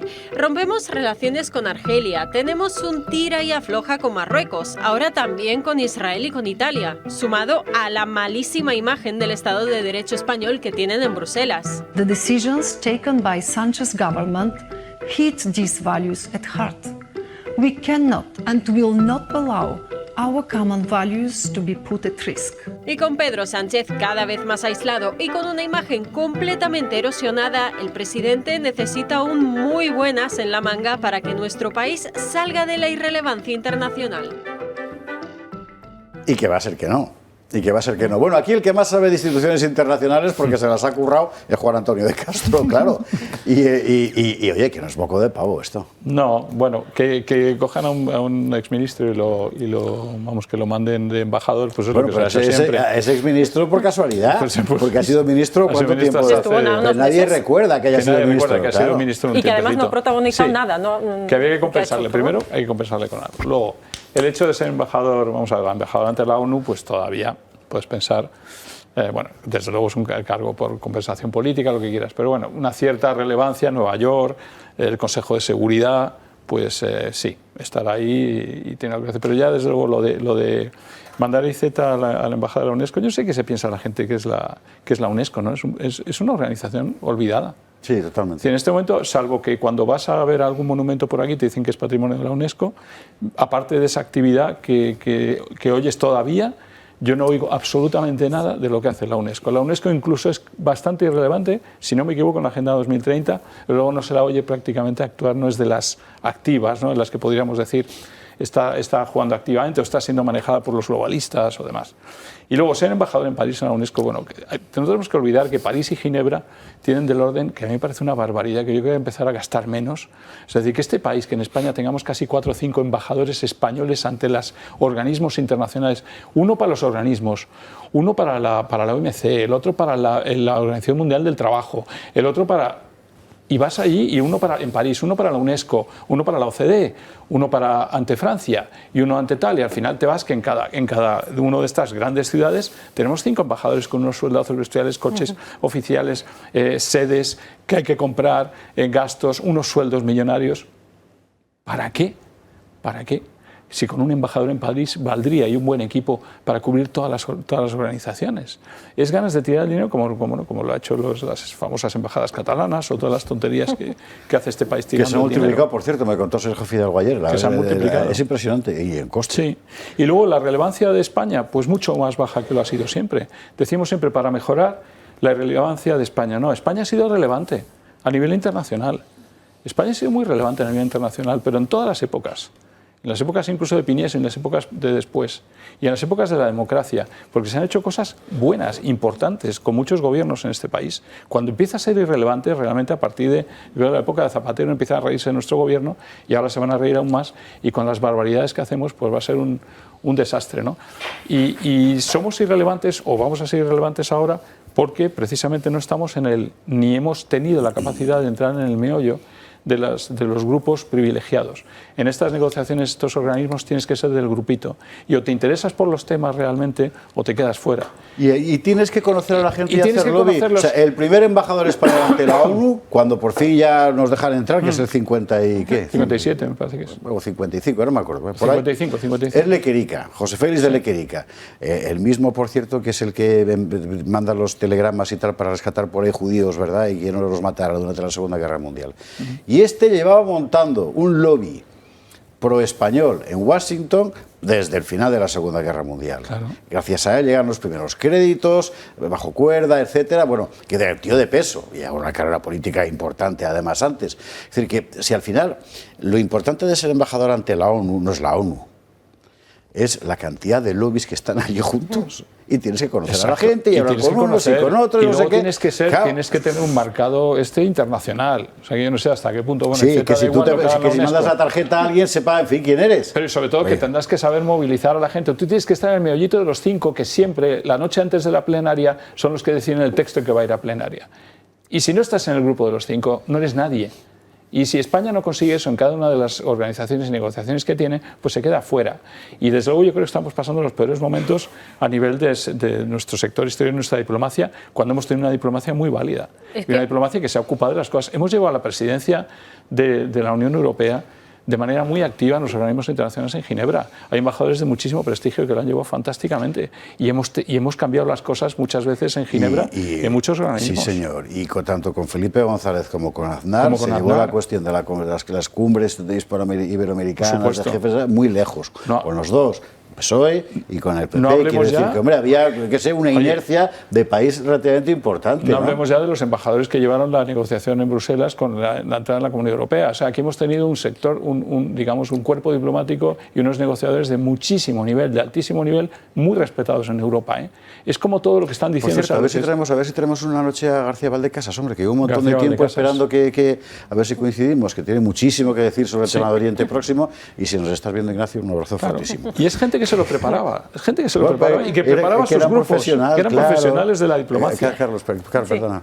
Yo creo que yo creo que tenemos una perspectiva equivocada. Es decir, no tenemos un gobierno que defienda nada de España ni dentro ni fuera. Yo creo que además en el terreno exterior están vendidos a nuestros enemigos con claridad. Es decir, todo aquel que insulta a España, todo aquel que amenaza a España, es decir, tiene un trato de privilegio por parte de nuestro gobierno, que además está utilizando precisamente nuestra posición internacional para enriquecerse, para enriquecer a sus amiguetes en una estructura muy parecida a la que tienen todos los países socialistas o todas las dictaduras asiáticas, que es, por un lado, ellos, que están viviendo como dioses. Es decir, me imagino al señor Iceta viviendo a cuerpo de rey en París, sin nada realmente que hacer, o defendiendo en la ONU al otro señor, que lo que defiende son precisamente la Agenda 2030 y básicamente lo mismo que, es decir, los ejes centrales de lo que está defendiendo este gobierno, que es decir, el lobby gay, el aborto, la inmigración, es decir, todo aquello que destruye las sociedades democráticas, que destruye las sociedades libres, y en ese sentido, es decir, lo que tenemos es una representación exterior sobredimensionada en la que además viven a cuerpo de rey con nuestros impuestos. Es que nos están robando abiertamente. Y no hay reacción. Es la segunda vez que Carlos Astiz menciona la cuestión. Es que es indignante. Y eso que no es autónomo, creo. Sí. Es que es indignante, bueno, es que es indignante en cualquier caso. Y que me viene muy bien para anunciar que inmediatamente después de la siguiente publi viene Miguel Gutiérrez y viene con el informe de hasta dónde nos esquilman. Ya verá usted. Pero bueno, efectivamente, y no solo eso, sino que además a nivel de políticamente hablando, lo que es España ha perdido 17.227 puestos en relevancia internacional. Es que ya ni siquiera las cumbres hispanoamericanas o iberoamericanas tienen ya relevancia. ¿Por qué? Porque España ha hecho dejación de responsabilidades y le está entregando justamente todos esos activos que llevamos siglos de historia, que España ha construido una figura internacional con peso en todo el planeta, la están tirando por el desagüe porque están vendidos a otros intereses, a los intereses de aquellos que no nos quieren bien, que no quieren que tengamos futuro. Yo creo que esta es la cuestión. Y porque no tenemos ni diplomáticos ni jefes del Estado capaces de decir por qué no te callas. Porque hemos perdido categoría en general a nivel En general, es decir, hemos pasado de ser la octava potencia industrial del mundo a ser la décimo no sé cuántas desde abajo. Es decir, incluso a nivel político, es decir, nuestro peso político es que se ve como el títer que tenemos en la Moncloa, que es Pedro Sánchez, es que no le reciben más que para ir paseando de un lado para otro. Es que no tiene ninguna importancia, ninguna importancia. Sí. Por favor, recíbame. Todavía Zapatero tenía un alcance planetario sus citas. Ya ni eso. Recuerda mucho a Peter Sellers en el Guateque. En el Guateque. Muchísimo. Cuando intenta acercarse y hacer bromas y mete la pata continuamente. Sí, esta es una referencia generacional, me da la impresión. ¿Os he visto el Guateque? Es mi preferido. El Guateque hay que verlo en inglés. Peter Sellers era un gran actor y el Guateque es una película de verdad desternillante. The Party es... Y además es imposible no sentir unas inmediatas ganas de ir al baño cuando lo estás viendo, pero ya veré usted por qué. No es verdad. Por favor, en inglés con subtítulos en español, pero en inglés con acento hindú, que es de fábula. Apuntadísimo.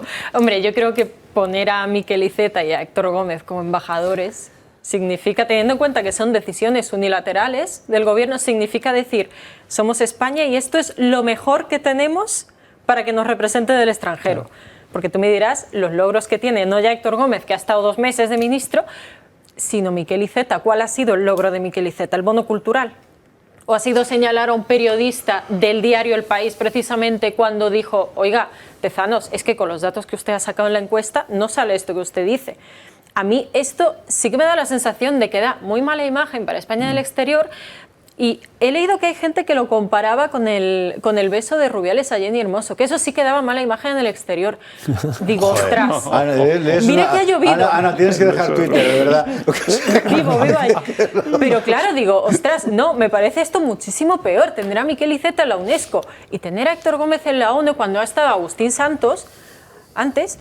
Digo, ostras, esto sí que me parece que da mala imagen. Y da mala imagen como España. De, ostras, no tienes a nadie mejor que poner que Miquel Iceta, en serio. Es la recompensa personal. Y es la cuestión. La que tenemos en la OCDE, que es verdad que es un profesional, ya mayor, es un hombre de Borrell. Está ahí porque es un hombre de Borrell. Bueno, pues o sea, al final... pero también hay gente de Sánchez que utilizan las embajadas para repartir. Pero recuerda los bailes de Iceta. Entonces, a lo mejor, el único organismo internacional que yo sé que cubra temas de baile y ballet es los la guateques UNESCO. de Iceta, puede ser. Entonces puede ser que por los guateques de Iceta. Así, por la danza. Puede ser. Por la danza del, la sensibilidad del vientre no será. No, pero la sensibilidad ante la danza. En fin, bueno. Pero vamos, si es que no seguimos pagando a la antigua vicepresidenta de Zapatero en no sé qué rollos africanos y pagando un pastizal. Sí. Pues ya usted, para eso estamos. Nos estafan. Nos vamos a la publi. Vamos a hacer una pausa. A la vuelta vamos a ver las grandes guerras. Tenemos la del Poder Judicial, por supuesto, que está abierta. Vamos a ver la última de Pedro, que es nombrar... ¿Usted se acuerda de aquel señor que durante la pandemia en las ruedas de prensa mandaba callar a la gente y tal? No, y decía que es que los periodistas pregunten mucho. Bueno, este es el nuevo presidente de la agencia EFE, de la Agencia Oficial de Noticias. En fin, bueno, bueno, iba a hacer un chiste que me lo voy a guardar para después, ¿vale? Porque es muy agresivo, entonces prefiero hacerlo después. Y lo de los impuestos, que tanto le preocupa a Carlos Astiz, a Juan Antonio, a Ana, a mí, a usted, a su vecino, a su padre, a su hijo, a su sobrino, porque es absolutamente inaguantable. O sea, esto pasa hace medio siglo, cuando no había ni Netflix, ni Prime Video, ni TikTok y la gente no estaba gilipollada todo el día. Ahí estábamos quemando contenedores, yo el primero. En fin, bueno, se incorporará para eso, para la mesa, Miguel Gutiérrez, sale Ana Angelova, que se marcha al control. Mil gracias, Ana. Gracias. Venga, y dentro de un instante venimos para acá.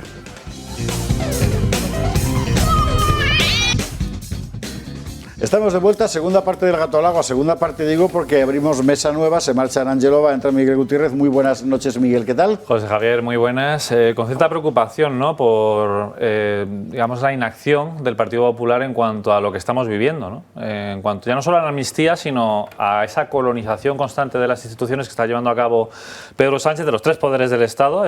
Una declaración de intenciones fue ese nombramiento de Félix Bolaños, ¿no?, que concentra los 3 poderes en sí. Sin embargo, aquí parece que no pasa nada, porque se pactan las comisiones con el partido que, si el PP se lo cree, está dando ese golpe de Estado o está llevando a cabo esas acciones antidemocráticas, esas acciones autocráticas, que al final es que Sánchez está por encima de la ley, puede hacer lo que quiera. Y nada, simplemente pues eso, pedir al Partido Popular, que tiene por ejemplo mayoría en el Senado, pues que empiece a hacer cositas, porque si esperamos a que Europa nos salve, ¿qué pasa si no nos salva?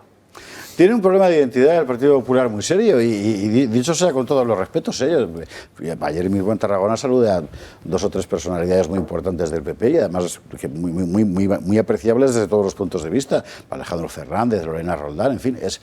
Pero tiene un problema de identidad ahora mismo el Partido Popular, que es que tiene que darse cuenta, creo yo, de que ya no puede seguir considerándose como un partido de Estado, socio de otro, que es el PSOE, porque el PSOE ya no está ahí.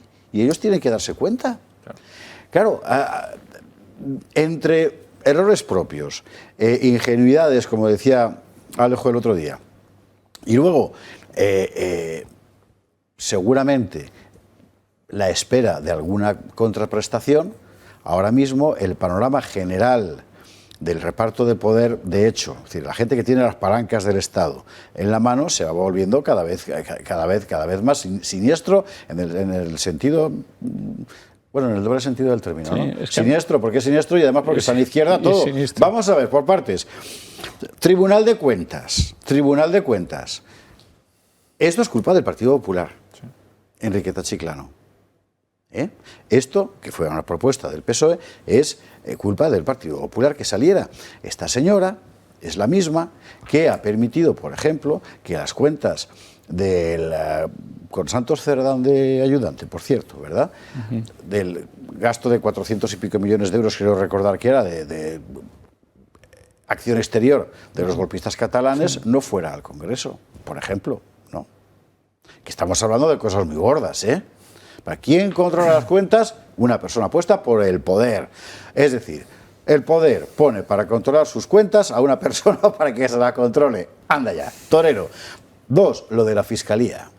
El fiscal general del Estado, puesto, como usted sabe, quien depende de todas esas cosas, ¿verdad? Empieza, lo contaba el otro día Miguel precisamente en un vídeo muy interesante, a promover para los puestos decisivos de la Fiscalía a gente de obediencia política. Porque, aunque es verdad que en las últimas semanas hemos visto fiscales de la Unión Progresista de Fiscales, que es la minoritaria, pero muy minoritaria de la carrera, es verdad, digo, que les hemos visto en actitudes valientes con la cosa de la amnistía, por ejemplo, están ahí porque son de izquierdas. Ante todo de izquierdas. Bueno, pues de 17 ascensos a fiscal de sala, 14 nada menos para la asociación ultraminoritaria, que mire usted por dónde, es la de la ex fiscal general del Estado, Dolores Delgado, y el actual fiscal general del Estado, don Álvaro García Ortiz. Tribunal Constitucional, ¿qué le voy a contar? Y aquí también fue el Partido Popular el que bajó la mano en un determinado momento. Ahora mismo tienes una mayoría... Bueno, yo no diré sanchista, porque yo creo que el que manda de verdad es Cándido, pero bueno, esto ya es una percepción personal. Pero en todo caso que están ahí para mancharse las togas. Conde Pumpido no lo ha ocultado nunca. Y quien quiera pensar otra cosa es porque deliberadamente se quiere engañar. Ya tenemos 3 instituciones clave, ¿verdad?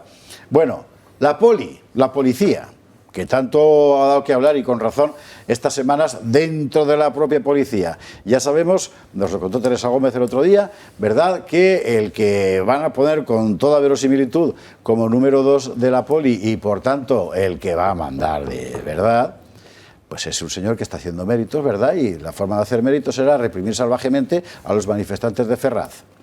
Pues usted imagínese lo que es la poli en manos de un señor que es un hombre de partido, ¿vale?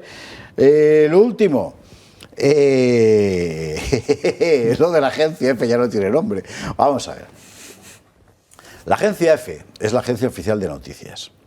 En principio es la agencia estatal de noticias, no oficial. Hay una diferencia importante. Una cosa es una agencia pública, ¿verdad?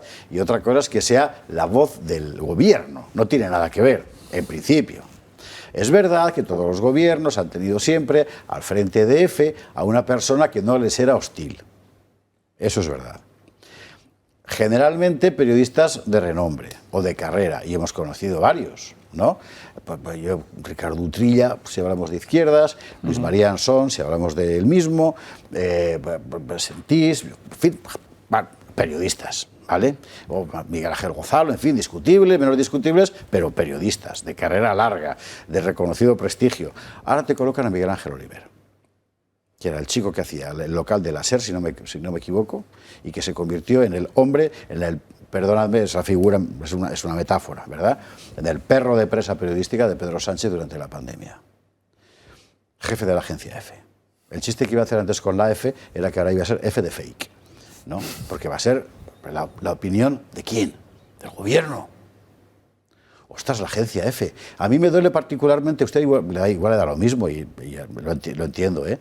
Pero es que yo mi primer trabajo periodístico, cuando era un meritorio, en primero de carrera, segundo de carrera, fue en la agencia F, cortando teletipos en local, con un jefe que se llama Jesús María y al que todo el mundo llamaba Chusma. Chusma, pues si estás todavía vivo por ahí, un abrazo fuerte. En fin. Bueno, ¿qué es esto? Pues significa que hay una voluntad evidente de ocupar todas las palancas del Estado. ¿Para qué? Para que la gente no se pueda mover. Y ahí estamos. Carlos, Juan Antonio. Vamos. A ver, yo es que creo que es evidente que todo esto responde a ese deseo de controlar absolutamente todos los resortes del Estado. Es decir, lo que caracteriza a una tiranía es precisamente eso, es decir, no dejar de ninguna manera libre ningún resorte que pueda poner en cuestión ese control cada vez más autoritario, cada vez más totalitario de los resortes de un Estado. Y es lo que estamos viendo, es decir, cómo el Poder Judicial ya está en sus manos. Hablábamos antes precisamente del problema del dinero, de cómo no hay una fiscalización real del dinero que se gasta el Estado, del dinero de todos los españoles y en qué se gasta. Es decir, esa función que debería hacerla el Tribunal de Cuentas no la hace suficientemente bien, porque estamos viendo cómo el dinero del Estado se dilapida. Lo vimos con mucha claridad durante la etapa de la pandemia, el año 2021, como cientos de millones de euros de nuestros impuestos, sacado de nosotros, de nuestro trabajo, terminaban en manos de empresas que desaparecían o que no habían existido nunca, de empresas que el ministro de Sanidad nombraba a dedo, de empresas que intentaban comprar mascarillas en Hong Kong y no sé qué, mandaban el dinero y la tal compañía no existía. Es decir, esto, llevado hasta el extremo en el que estamos, es lo más parecido a una estafa piramidal, en el que además nombras a aquellos que están estafando, a aquellos que se están quedando con el dinero, nombras a aquel que va a controlar que ese dinero se gaste bien. ¿Qué es lo que está pasando ahora? Es decir, ¿qué sucede? Lo hemos visto ya, es porque este es el modelo mafioso que hemos visto en Andalucía. Los seres de Andalucía, de repente, es decir, 600 tíos imputados, 600 tíos investigados por el asunto. Al final son 5 los que parece que van a ir a juicio y al final no entra en la cárcel nadie. No sé si habrá 1 o 2 pobrecillos que hayan entrado. Es decir, ¿esto qué demuestra? Demuestra que tenemos un país en el que realmente las instituciones no funcionan porque las controla los tiranos. Y estos tiranos, es decir, yo creo que hay que explicárselo muy bien a la gente. Es decir, aquí no estamos hablando simplemente de un cambio de poder, como parece a veces sospechar el Partido Popular, que lo que hay que hacer es cambiar de etiqueta. No, aquí lo que hay que cambiar es todo el modelo de cómo funciona un Estado, para convertirlo en un Estado realmente de derecho, en el que la separación de poderes sea algo efectivo, un poder controle al otro, porque si no, a donde vamos es a la dictadura, más o menos encubierta, más o menos al descubierto. Y en el proceso estamos perdiendo posiciones en todos los terrenos, lo hemos visto ahora con el informe PISA, por ejemplo, cómo se deteriora la educación en España, que es una parte sustancial de nuestro futuro, pero es que se está deteriorando todas nuestras industrias, nuestros transportes. Es decir, la gente no tiene. El otro día en una conferencia le preguntaba a la gente, ¿ustedes no tienen la sensación de que las cosas funcionan cada vez peor? Y efectivamente la gente decía, claro, porque eso es lo que realmente está sucediendo, que las cosas están funcionando cada vez peor porque no se pone a alguien para que hábilmente conduzca lo que hace tal o cual organismo, se pone al amiguete para que ese organismo no te fiscalice. ¿Sabes qué impresión da en general? Yo cuando examino estas cosas y también me entra siempre a la imagen de esas preciosas, bellísimas calles de La Habana, que un día debieron de ser bellísimas, pero que a base de decenios y decenios en los que nadie ha revocado una fachada, ahora todo parece una puñetera chabola, ¿verdad? Sí. Claro, pero es que porque se va deteriorando, se va deteriorando, sí, se va deteriorando, claro. El pueblo es libre, el pueblo por tanto no trabaja, y aquello se va hundiendo y ellos felices porque están haciendo la revolución. Centro Habana o Habana Vieja son sitios realmente ruinosos. ¿Por qué? Porque han metido allí gente sin orden ni concierto, en el que realmente el Estado ha dejado dejación de responsabilidades de todo y aquello se deteriora, no solamente en el exterior, no solamente en las fachadas, el interior son auténticos lodazales. Son cochiqueras, es terrible. Llevamos desgraciadamente camino de La Habana Vieja y ojalá no se cumpla, ¿no? Pero concuerdo con todo lo que señaláis, pero hay un momento yo creo clave ahora que hay tanto debate en qué va a pasar con el Consejo General del Poder Judicial, si va antes la ley o va antes el nombramiento. Vamos a verlo enseguida. A poco que se adelante el nombramiento a la ley, no nos damos cuenta de lo que ya va a suponer. O sea, a la suma de todos los organismos que has mencionado, las instituciones que ya han sido tomadas por ellos, se calcula más o menos que hay 25, que el nuevo Consejo General del Poder Judicial, dominado por ellos, va a tener nombramientos que son inminentes de cupos que han quedado libres, de unos 25 jueces, más otros 25 que están por venir. Hablamos de unos 50 jueces en el Tribunal Supremo para las diferentes digamos, cámaras o salas del Tribunal Supremo, ¿no? Son 50 nuevos jueces, todos de la ideología. Porque como estos han metido además que es que ahora el tema de los jueces no es independencia sino ideología y que yo tengo los míos o tú tienes los tuyos, antes eso más o menos pues ocurría, pero casi no se atrevía nadie a hablarlo y había que tratar de mantener la independencia judicial. Pero hoy en día ya han metido el tema para que sea un conflicto total y estamos metidos en ese tema. Yo lo que quería volver es al Partido Popular, que creo que está cometiendo un error garrafal por el que estoy convencido que va a perder una cantidad de votos tremendos y además seguramente en favor de Vox. Y yo creo que está precisamente en que no se ha dado cuenta, no quiere darse cuenta o le han dado órdenes por fuera de que no se dé cuenta que estamos en un momento excepcional, que esto no son normal business, como dicen los americanos, ¿no? Esto no es asuntos corrientes, señor, esto no es me espero a que voy a tomar el poder, me espero a la gestión, hago comisiones, hago todo, colaboro, sigo colaborando con el PSOE como si aquí no pasara absolutamente nada. Sí. Señores, es que no se han dado cuenta, que esto se cae y que está en un edificio cayéndose y que está usted por la ventana diciendo que no sabe si levantar el visillo o cerrarlo. Por eso lo del Consejo del Poder Judicial precisamente es tan decisivo, ¿no? Y por eso lo que señalaba antes Miguel de la posición del Partido Popular esta semana pasada, por mal que lo haya explicado Vox, que lo ha explicado muy mal, ¿verdad?, es tan grave. O sea, por una parte estás, y seguro que además no mienten, y es verdad, estás viendo con toda claridad que este hombre, Sánchez y su equipo, están montando un aparato de poder cada vez más autoritario,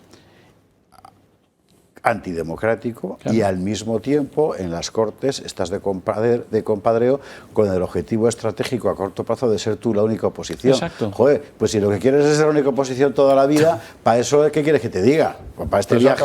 Puede acabar como Podemos, con una oposicióncita. Eso es, si es lo que quiere la oposición toda la... Pues muy bien. Me parece bien que acabe el Ministerio de la Ley de la Oposición. Pero es el camino. Entonces tendremos el Ministerio de la Presidencia de las Cortes, claro, que es Francina Armengol, y el Ministerio de la Oposición, que será Feijóo, Gamarra o quien... Sí. Aiga, que decía el clásico. Si los escuchas en los discursos, sí que son muy duros con el gobierno, pero luego cuando toca actuar, ahí es cuando no toman medidas. No. Que si les dice Vox que en el Senado lo bloqueen, porque si pides un informe te van a decir casi seguro que eso es inconstitucional. Pues pídelo, ya tiene la justificación perfecta, no puedo tramitarlo, esto es ilegal.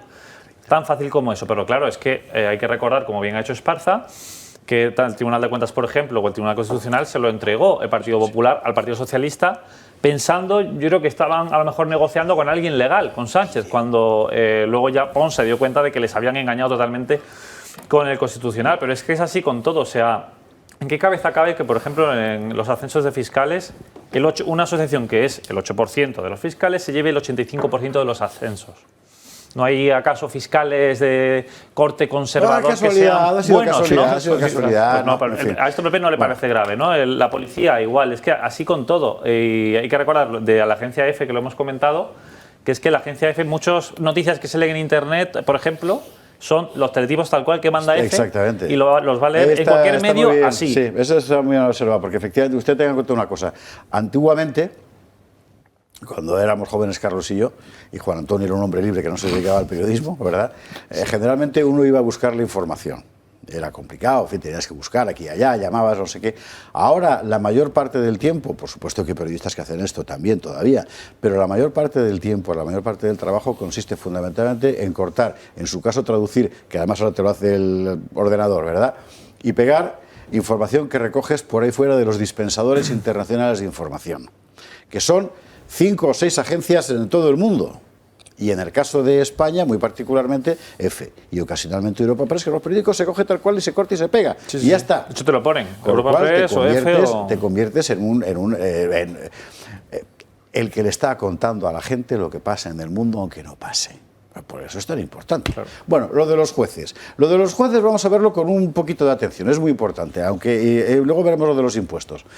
Porque tal y como está ahora mismo el asunto, es la gran guerra. Si el PP cede ante la presión mediática, sobre todo, de todos los periodistas progres a los que ellos les encanta frecuentar, que les están diciendo es que no negocias, es que no dialogas, es que no sé cuántos, estamos perdidos. ¿Por qué? Por partes, por lo siguiente. Gabriel Serrano nos contaba, recuerda usted el otro día, lo sustancial del combate, ¿qué es esto? El Consejo General del Poder Judicial cumple 5 años caducado, tiempo que ha estado en funciones y que desde el propio órgano lo ven como insostenible. El Consejo fue constituido hace 10 años, en 2013, con los 20 vocales que dicta la ley, más el presidente elegido por ellos mismos. En este caso fue Carlos Lesmes. Tras 5 años debería haberse renovado, pero la falta de acuerdo entre PSOE y PP, ya que suman las mayorías necesarias para reformarlo, ha producido el bloqueo todo este tiempo. Lesmes envió escritos con destino a las Cortes para hacerles llegar la necesidad de actuar para llegar a un acuerdo, y en uno de los discursos de inauguración del curso judicial alertó que lo que estaba sucediendo era una grave anomalía y amenazó con dimitir para forzar el pacto entre el Partido Socialista y el Partido Popular. En octubre de 2022 dimitió. Le sucedió Rafael Mozo como presidente interino y tras la jubilación de este, Vicente Aguilarte recogió el testigo interino. A día de hoy quedan 16 vocales, tras las jubilaciones de Rafael Fernández Valverde y Rafael Mozo, la dimisión de Concepción Sáez y el fallecimiento de Victoria Cinto. Y en total hay 85 vacantes en la cúpula judicial que están esperando a que alguien ocupe los puestos. Dentro de la crisis que esto supone, las salas de lo contencioso administrativo y de lo social han entrado en colapso. El PSOE plantea la reforma de las mayorías necesarias. El Congreso elige 6 vocales y el Senado otros 6 entre jueces y magistrados. El Ejecutivo quiere modificarlo a su antojo, para que sea la Cámara Baja la que únicamente elija, ya que el Partido Popular tiene la mayoría en el Senado. La falta de acuerdo está produciendo un bloqueo, que a su vez merma las funciones del Consejo General del Poder Judicial. Está habiendo una crisis judicial. Esta mañana, que no sé si esta mañana o ayer, ya no sé en qué día vivo, y él tampoco, Pedro Sánchez decía esto. Creo que se han acabado las excusas, que es el momento de cumplir con los hechos ese compromiso que tenemos con la Constitución y pasar, por tanto, de las proclamas a los hechos, acabar con las excusas y cumplir con un mandato de la Constitución, que es la renovación del Consejo General del Poder Judicial, que es, por cierto, lo que nos ha dicho de manera clara y cristalina la propia Comisión Europea esta misma semana. Vamos a ver, lo que manda la Constitución es que la justicia sea independiente. ¿Sabe usted? Bueno, entonces todo el mundo sabe, pero hay que decirlo, porque ellos repiten, ¿verdad? Y una buena parte de la población, pues, lógicamente, termina creyéndoselo. Hay que recordar que si no hay renovación es porque el nudo consiste precisamente en que la renovación deje de hacerse bajo la férula de los partidos. ¿Qué es lo que pide el PP? ¿Por qué lo pide el PP? ¿Porque ama la justicia independiente? Es posible que ahora sí, antes de ayer no, claro, porque lo nombraban ellos. Pero claro, ahora será el PSOE el que utilizará su mayoría.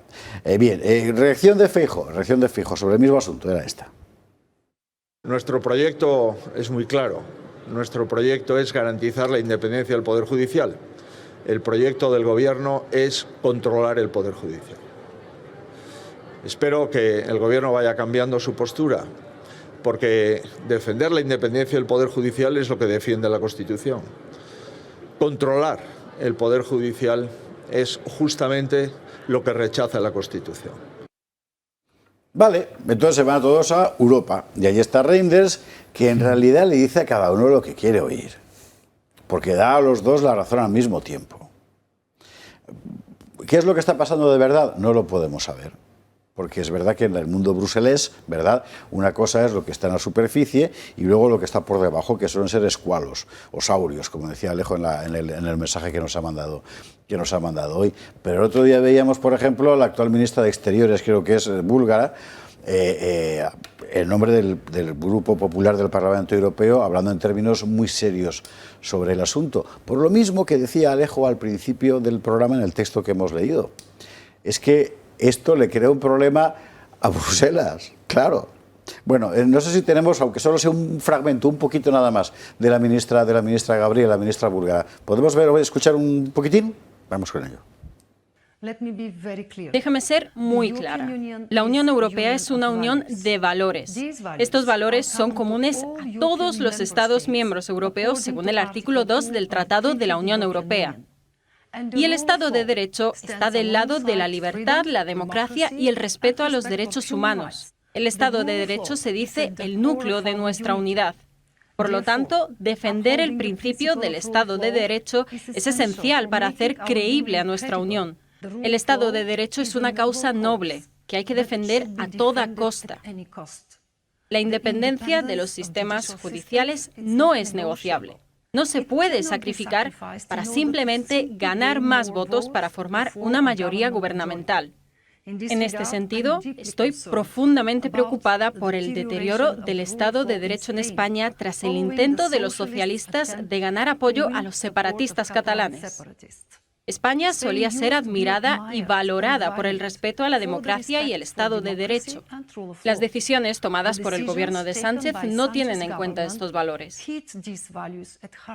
Bueno, pues no se puede decir más claro, pero la preocupación allí es esa, y la preocupación en Bruselas es la que comentábamos al principio. ¿Y aquí cuál debería ser? Mire, mandarlos a escaparrar. Sabe usted, a todos, y sobre todo, y esto ya es una opinión mía y ya no doy más opiniones, bueno, no prometo nada. Son los jueces los que tenían que salir, como han salido con la cuestión de la amnistía, con la toga puesta, verde y las puñetas, a la puerta de los juzgados y plantarse ante los dos partidos. Bien. Y exigir, por supuesto, ellos, que se haga la renovación en los términos que dice la Unión Europea. Porque yo creo que en este conflicto el que tiene razón es el Partido Popular, y con el diseño de poder que hemos visto, hombre, con la leche, para una vez que el Partido Popular acierta, no vamos a quitarle mérito. Bueno, con el diseño de poder que está haciendo el gobierno, si el PP entrega esto, estamos perdidos. Ya no me callo. Venga. Sí, a ver, por partes. El origen de todo este problema es, como bien has indicado, Esparza, la politización de la justicia. El Consejo General del Poder Judicial, lo origen tanto el Senado como el Congreso, que con mayoría de 3/5. En el Congreso serían pues 210 diputados, esa mayoría. Y claro, esta politización pues obviamente hace que el partido que tenga las mayorías pues en el momento tenga a sus jueces afines, por lo tanto todo le irá mejor. Y eso es lo que no se puede permitir. Pero vamos ahora ya al tema de actualidad. Dice la izquierda que, claro, es inadmisible que el Consejo General del Poder Judicial esté bloqueado, que esté bloqueada esa renovación, porque, claro, se han generado muchísimas vacantes en los Tribunales Superiores de Justicia, en la Audiencia Nacional, en el Supremo y demás. En el Supremo, de hecho, ahora mismo hay 24 y dentro de 5 años va a haber 48. O sea, medio Supremo. Sí, porque son 74 más los de... Nadie. ¿No? Pues, pero claro, ¿qué pasa aquí? ¿Por qué hay ese bloqueo? Bueno, ese bloqueo, esas vacantes, pues porque tanto Podemos como el Partido Socialista, como no tenían el control de este Consejo General del Poder Judicial, dijeron en 2021, bueno, hagamos una ley para que este órgano en funciones no pueda elegir a los jueces de esta Tribunal Superior de Justicia, Audiencia Nacional, etcétera, etcétera. Y así está bloqueado, y claro, haciendo la situación ya insostenible, que es que la justicia se queda sin magistrados. Opciones, pues hay dos, simplemente, y yo creo que ninguna ahora mismo es positiva. Una, que se siga con el mismo sistema y se haga esa renovación haciendo un pacto entre el PP y PSOE, que va a ser que el PSOE se haga con el órgano, por lo tanto nefasto, lo que le faltaba ya, y con ello va a poder seleccionar a esos magistrados del Supremo. Ya tiene la justicia total, ya tiene el Constitucional, tiene el Supremo, tiene el Consejo General del Poder Judicial. Y la otra opción, pues que Sánchez, que es muy torero, pues diga, pues la reforma que no pude hacer en la pasada legislatura porque me regañó Bruselas, la traigo ahora, que consistía en esa mayoría de 3/5 que os he comentado de las dos cámaras, bajar la mayoría absoluta en segunda votación. Es decir, los números le dan, ¿Cuánto sacó en la investidura? 179 o creo que Así que los jueces los nombrará Esquerra, Junts y Bildu. Claro, no, por lo tanto ya tiene el pack completo. O sea, gana de las dos formas. Y ahora, claro, el PP dice reforma primero del sistema y luego ya elección. Pero el PSOE dice que no, que lo elegimos nosotros y ahí estamos, efectivamente. Pero claro, el PP lo dice ahora, como bien has dicho, antes no lo decía cuando gobernaba. Entonces, a mí me parece poco creíble. Vox iba diciéndolo siempre. Volvamos a la ley previa a la muerte de Montesquieu, ¿no? Antes de que lo matara Alfonso Guerra, para que los jueces elijan a los jueces, que eso es lo que tendría que ser y lo que sería lógico. Carlos. Hombre, parece evidente que los jueces deberían elegir a sus jueces y parece evidente también que los propios jueces deberían, en aras a defender su independencia, en su propio futuro, su propia honestidad, salir a los tribunales o desde los tribunales a exigir que realmente haya ese respeto al Estado de Derecho. Yo creo que esto es una cuestión que las asociaciones de jueces deberían plantearse inmediatamente. Pero ¿qué es lo que sucede? Que tanto el PP como el PSOE, es decir, ¿por qué han querido manejar y controlar a los jueces? Porque realmente lo que quieren es vivir sin problemas todas aquellas cuestiones sucias en las que han estado metidos. Es decir, hemos vivido y vivimos, de hecho, en una cleptocracia, en un ambiente en el que el gobierno nos roba a manos llenas desde muchos puntos de vista y además necesita tener a los jueces controlados para que nadie les pida cuentas, para no terminar todos en la cárcel. Es decir, pero es que en un país como este, en el que una señora que que es fiscal general del Estado, se convierte en ministra de Justicia y similares como Dolores Delgado, es decir, la ha oído todo el país hablar de asuntos turbios sobre otros jueces, sobre otros fiscales, de drogas, de corrupción de menores, de pedofilia. Y aquí no pasa nada. Es decir, cómo, hablando otra vez de nuevo de los seres, es decir, cómo una corrupción tan amplia, con tantos 800 millones de euros se estaba planteando en el asunto. Es decir, ¿qué sucede? Pues que no hay nadie imputado, que además los que estén imputados van a estar amnistiados, como van a hacer con Junts y compañía. Es decir, ¿qué es lo que sucede? Que realmente el Estado de Derecho no funciona y los jueces deberían poner pie en pared y decir, hasta aquí. Es decir, somos nosotros quienes tienen que elegir a los nuestros. Otra cosa es simplemente un conchabeo, un apaño para seguir controlando una justicia, para taparse las vergüenzas cuando les toque. Juan Antonio, que nos vamos a publicar, hay que ver los impuestos. Sí, rápidamente. Durante el Tercer Reich los jueces no había ningún problema, hacían lo que decía, ¿no? el Führer. Pues ya está. Estamos en una situación camino de que un totalitario se ha quedado con el poder ejecutivo y va a destrozar el judicial. Sí. Que tiene que haber un plante, en cierto modo, de los jueces, y lo hemos hablado antes, ya que nos quedan pocas expectativas, o quizá las haya con Reinders, porque es verdad que la justicia en Europa, con el Tribunal de Justicia de la Unión Europea y demás, tiene bastante control, digamos, o influencia sobre los países, o tiene que tenerla, pues que haga algo. Pero si no lo hace, son los jueces los que van a tener que plantarse en algún lado. Y ahí estamos juntos, el pueblo soberano y los jueces, frente a un poder ejecutivo omnímodo que se vuelve totalitario. Entonces yo creo que ahí tenemos que buscar esas uniones. A nosotros, cuando nos llaman a un juicio y tenemos que pagar una multa o tenemos que ir a la cárcel, no nos planteamos nada, pero porque lo hacemos ante una justicia que consideramos independiente. Cuidado, porque si los jueces no se plantan, no sé qué va a pensar el pueblo de una justicia que se ha vuelto dependiente, tal y como pasó o pasa en muchas dictaduras. Entonces yo en una dictadura no sé si en cierto momento ante una dictadura y considerando un juez poco dependiente voy a estar seguro que tengo que cumplir con mis obligaciones. En fin, vamos a por la publicidad. La última pausa, que hay que hablar de la cuestión de los impuestos, que es muy importante. Y además le digo una cosa, esto, que mañana es festivo, emitiremos un especial Día Inmaculada, creo yo, pero la semana que viene volveremos sobre el asunto, porque esto hay que darle, ¿eh? Y más ahora. O sea, es que nunca nos han explotado tanto. Nunca. Pausa para la publi y a la vuelta lo vemos. El ocultamiento, esa complicidad de unos periodistas y unos medios de comunicación que sirven para ocultar la realidad a los ciudadanos. Pero los ciudadanos se encuentran con esa realidad todos los días, en lo cotidiano. ¿Qué es lo que está sucediendo? No solamente que nos están empobreciendo, es decir, la única riqueza que presenta este gobierno es darle un título rimbombante al robo manifiesto al que somos sometidos, sino que además nos está endeudando. No solamente que tengamos impuestos cada vez más altos, sino que además eso vaya en una deuda. Eso también es parte de ese proceso de destrucción, porque cuanto más endeudado es un país, igual que una persona, es decir, es más servil. Es más controlable. Es decir, cuando tú tienes una deuda de 100.000 euros y tus ingresos son de 10.000, pues eres realmente muy controlable, estás en manos del acreedor. En España está pasando eso mismo con la complicidad, con el trabajo en ese sentido de un gobierno y de una gran parte de los aparatos del Estado y de algunas empresas que están contribuyendo precisamente a esto. Y en lugar de denunciar este robo manifiesto y además el hipotecarnos de cara al futuro, no solamente al inmediato, sino también al futuro lejano, dejando sin perspectivas a nuestros hijos, a nuestros nietos. Y probablemente la hucha de las pensiones será de las primeras que caiga, porque realmente no hay dinero que lo sostenga, se están gastando tal cantidad de dinero, están dilapidando tanto y hay tantos ladrones, porque hay que llamarlos por su nombre, son ladrones, no son gobernantes, son ladrones de los impuestos y del dinero de los españoles, que no solamente nuestros servicios van cada vez peor, sino que probablemente los ingresos que hemos conseguido, es decir, pues eso, pensiones, un aparato público, un aparato educativo público de calidad, se van viendo deteriorados y terminarán desapareciendo. Juan Antonio. Sí, bueno, lo primero es que si hacemos un símil, y yo no sé si has mencionado la cifra que había en el 2010, pero me parece que la evolución del 2010 ahora es como de 31 a 38 y pico. Entonces estamos hablando de que si en el 2010 te pegaban con una tarta de impuestos, hoy te pegan con una tarta y un cuarto más de la tarta. Exacto. O sea, que es una barbaridad. En apenas 13 años. En apenas 10 años te pegan con una tarta y cuarto.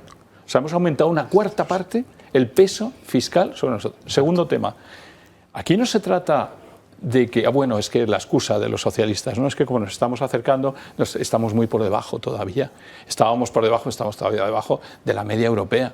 Pues si es que la economía no se trata de situarte ni en la media ni por encima de la media.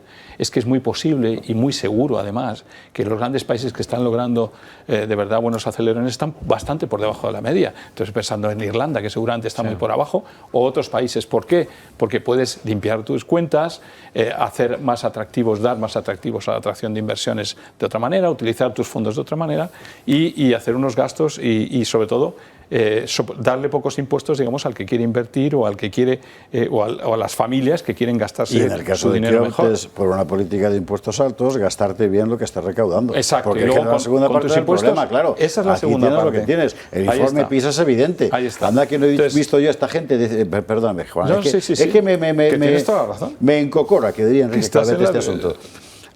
Que hemos visto el informe PISA antes de ayer, que tenemos una educación que es un lodazal. Y eso se lo aplicas a la educación y entonces, primero, ¿en qué se utiliza? ¿En qué tipo de gasto hemos hecho maravilloso con estos impuestos para llegar a este PIB que no es para tanto?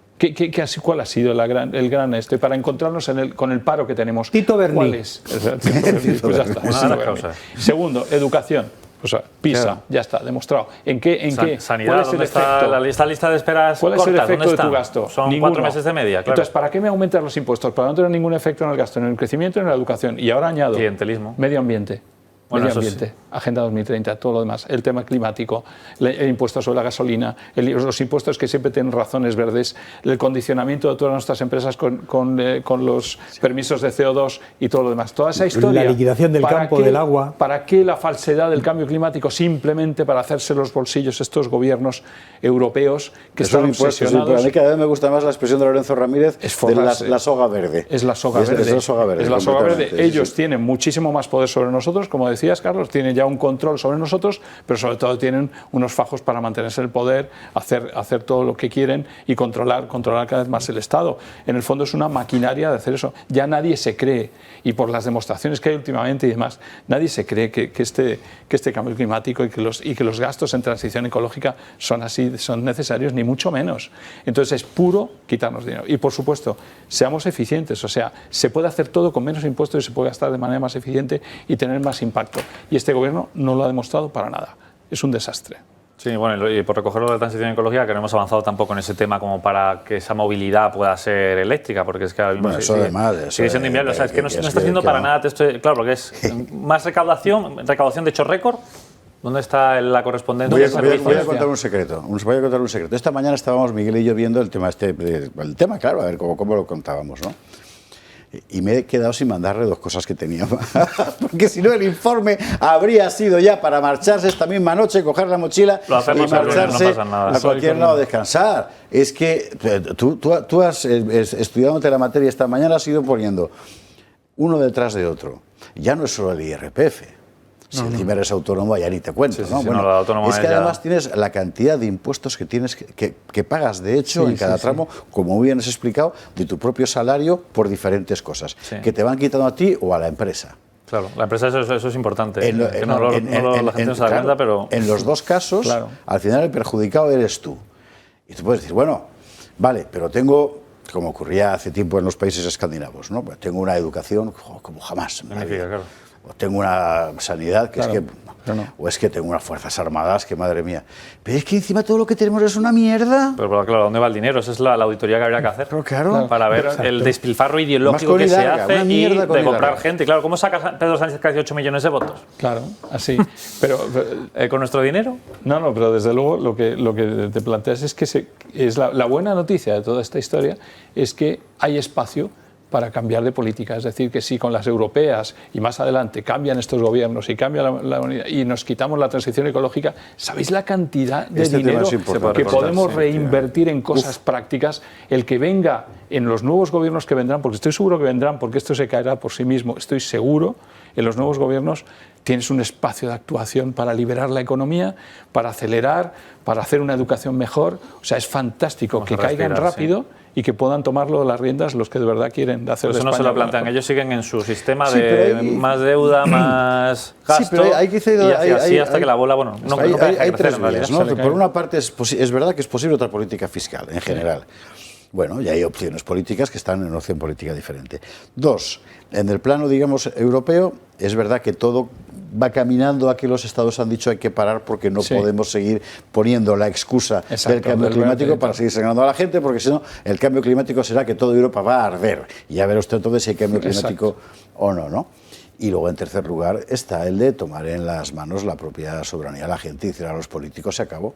Son 3 cuestiones distintas. Respecto a la primera, le preguntaban, no sé qué día ha sido, me parece que la semana pasada, Isabel Díaz Ayuso en un foro de La Vanguardia sobre la famosa cuestión del dumping fiscal que hacen las comunidades autónomas que en atribución de sus funciones aplican la política que proponen tanto el PP como Vox de reducir lo más posible los tramos autonómicos del IRPF, ¿no? Vamos a ver ese momento.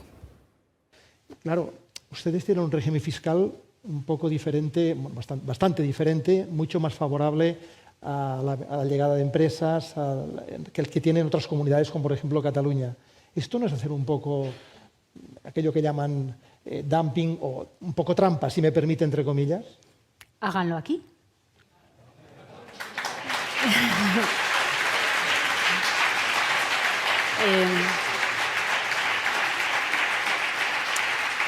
Yo no depende de mí. Lo hago dentro de mi autonomía fiscal. He decidido que en lugar de seguir multiplicando las embajadas, destinando más dinero público a mantener una causa política, he decidido estimular la creación de empleo y de puestos de trabajo, ayudar a aquel que arriesga el patrimonio de sus hijos para ello, o a aquellos ciudadanos que se lanzan a tener una hipoteca, a tener hijos, a la aventura de vivir, que es una dificultad constante y que necesita que una administración le vaya arropando. Pero claro, no está haciendo nada malo, no es ningún pecado, al revés, el pecado es lo que están haciendo las otras comunidades autónomas. Y luego lo del gasto de los políticos, que esto hay que decirlo. Y nadie lo dijo mejor que el otro día Rocío de Mer en las Cortes. Rocío, porque el tema de la ELA, que siguen sin darles un duro y se están muriendo. Bueno, mire. Este Congreso ha funcionado perfectamente con 16 comisiones en otras ocasiones. Y nosotros les proponemos que prescindan de esas 15 adicionales. Y vamos a imaginar un Congreso con 16 comisiones. Vamos a imaginar que se ahorra un presidente, que son 1.500 euros al mes, 2 vicepresidencias por 2.400 euros al mes, 2 secretarios por 1.600 euros al mes, 12 portavoces por 14.400 euros al mes, 12 portavoces adjuntos por 9.600 euros al mes. En total, solo de cada comisión, 29.500 euros al mes. Por 15 comisiones serían 442.500 euros al mes. Por 14 pagas, porque sus señorías, no como muchos españoles, sí reciben 14 pagas, serían 6.195.000 euros. Por los 4 años de legislatura, 24 millones de euros de dinero público de todos los españoles. Sin embargo, el pasado 20 de noviembre recibimos una comunicación, mi grupo parlamentario. Nuestra primera proposición de ley en esta Cámara, antes incluso que se configurara el Gobierno, fue una proposición de ley para ayudar a quienes más lo necesitan. A todas aquellas personas con esclerosis lateral amniotrófica o grandes dependencias. Y ustedes, y tenemos aquí el documento firmado por el señor Simancas, nos vetan esta iniciativa porque dicen que es muy cara. Aquí está la firma del señor Simancas vetándonos una iniciativa para ayudar a los españoles más desfavorecidos porque cuesta 38 millones de euros y supone un aumento presupuestario. Sin embargo, señorías, ustedes sí gastan no solo esos 24 millones que serían prescindibles de dinero público, ustedes también gastan 47 millones solo en 4 meses para las campañas institucionales del IRPF de la Agencia Tributaria. Eso sí que les interesa a ustedes. Ustedes gastan 56 millones en subvenciones a los sindicatos. Ustedes gastan 750 millones solo en los presupuestos del año pasado en acciones en favor de los inmigrantes cuando los españoles lo están pasando mal. Ustedes gastan 592 millones en un Ministerio de Igualdad con el que podríamos haber pagado 15 leyes ELA y sí ayudar a la gente que más lo necesita de nuestro país. ¿Hay razones o no para tirarse a la calle? En fin, que nos despedimos, Carlos Asti. Es evidente que necesitamos un proceso constituyente con la gente en la calle y haciéndoles que se vayan a su casa todos estos ladrones. Un proceso destituyente. Juan Antonio. La calle y los jueces, todos juntos. Miguel Gutiérrez. Hay que replantearse las prioridades en cuanto al gasto porque no se está buscando el bienestar de la gente, de los españoles. Carlos, Juan Antonio, Miguel, muchas gracias por estar aquí esta noche y ustedes, gracias mil por estar ahí al otro lado. Mañana, que es Festivo Nacional, no habrá gato, pero el lunes aquí estaremos como siempre. Esto del proceso destituyente me buena idea. Sí. Bueno, a descansar. Adiós.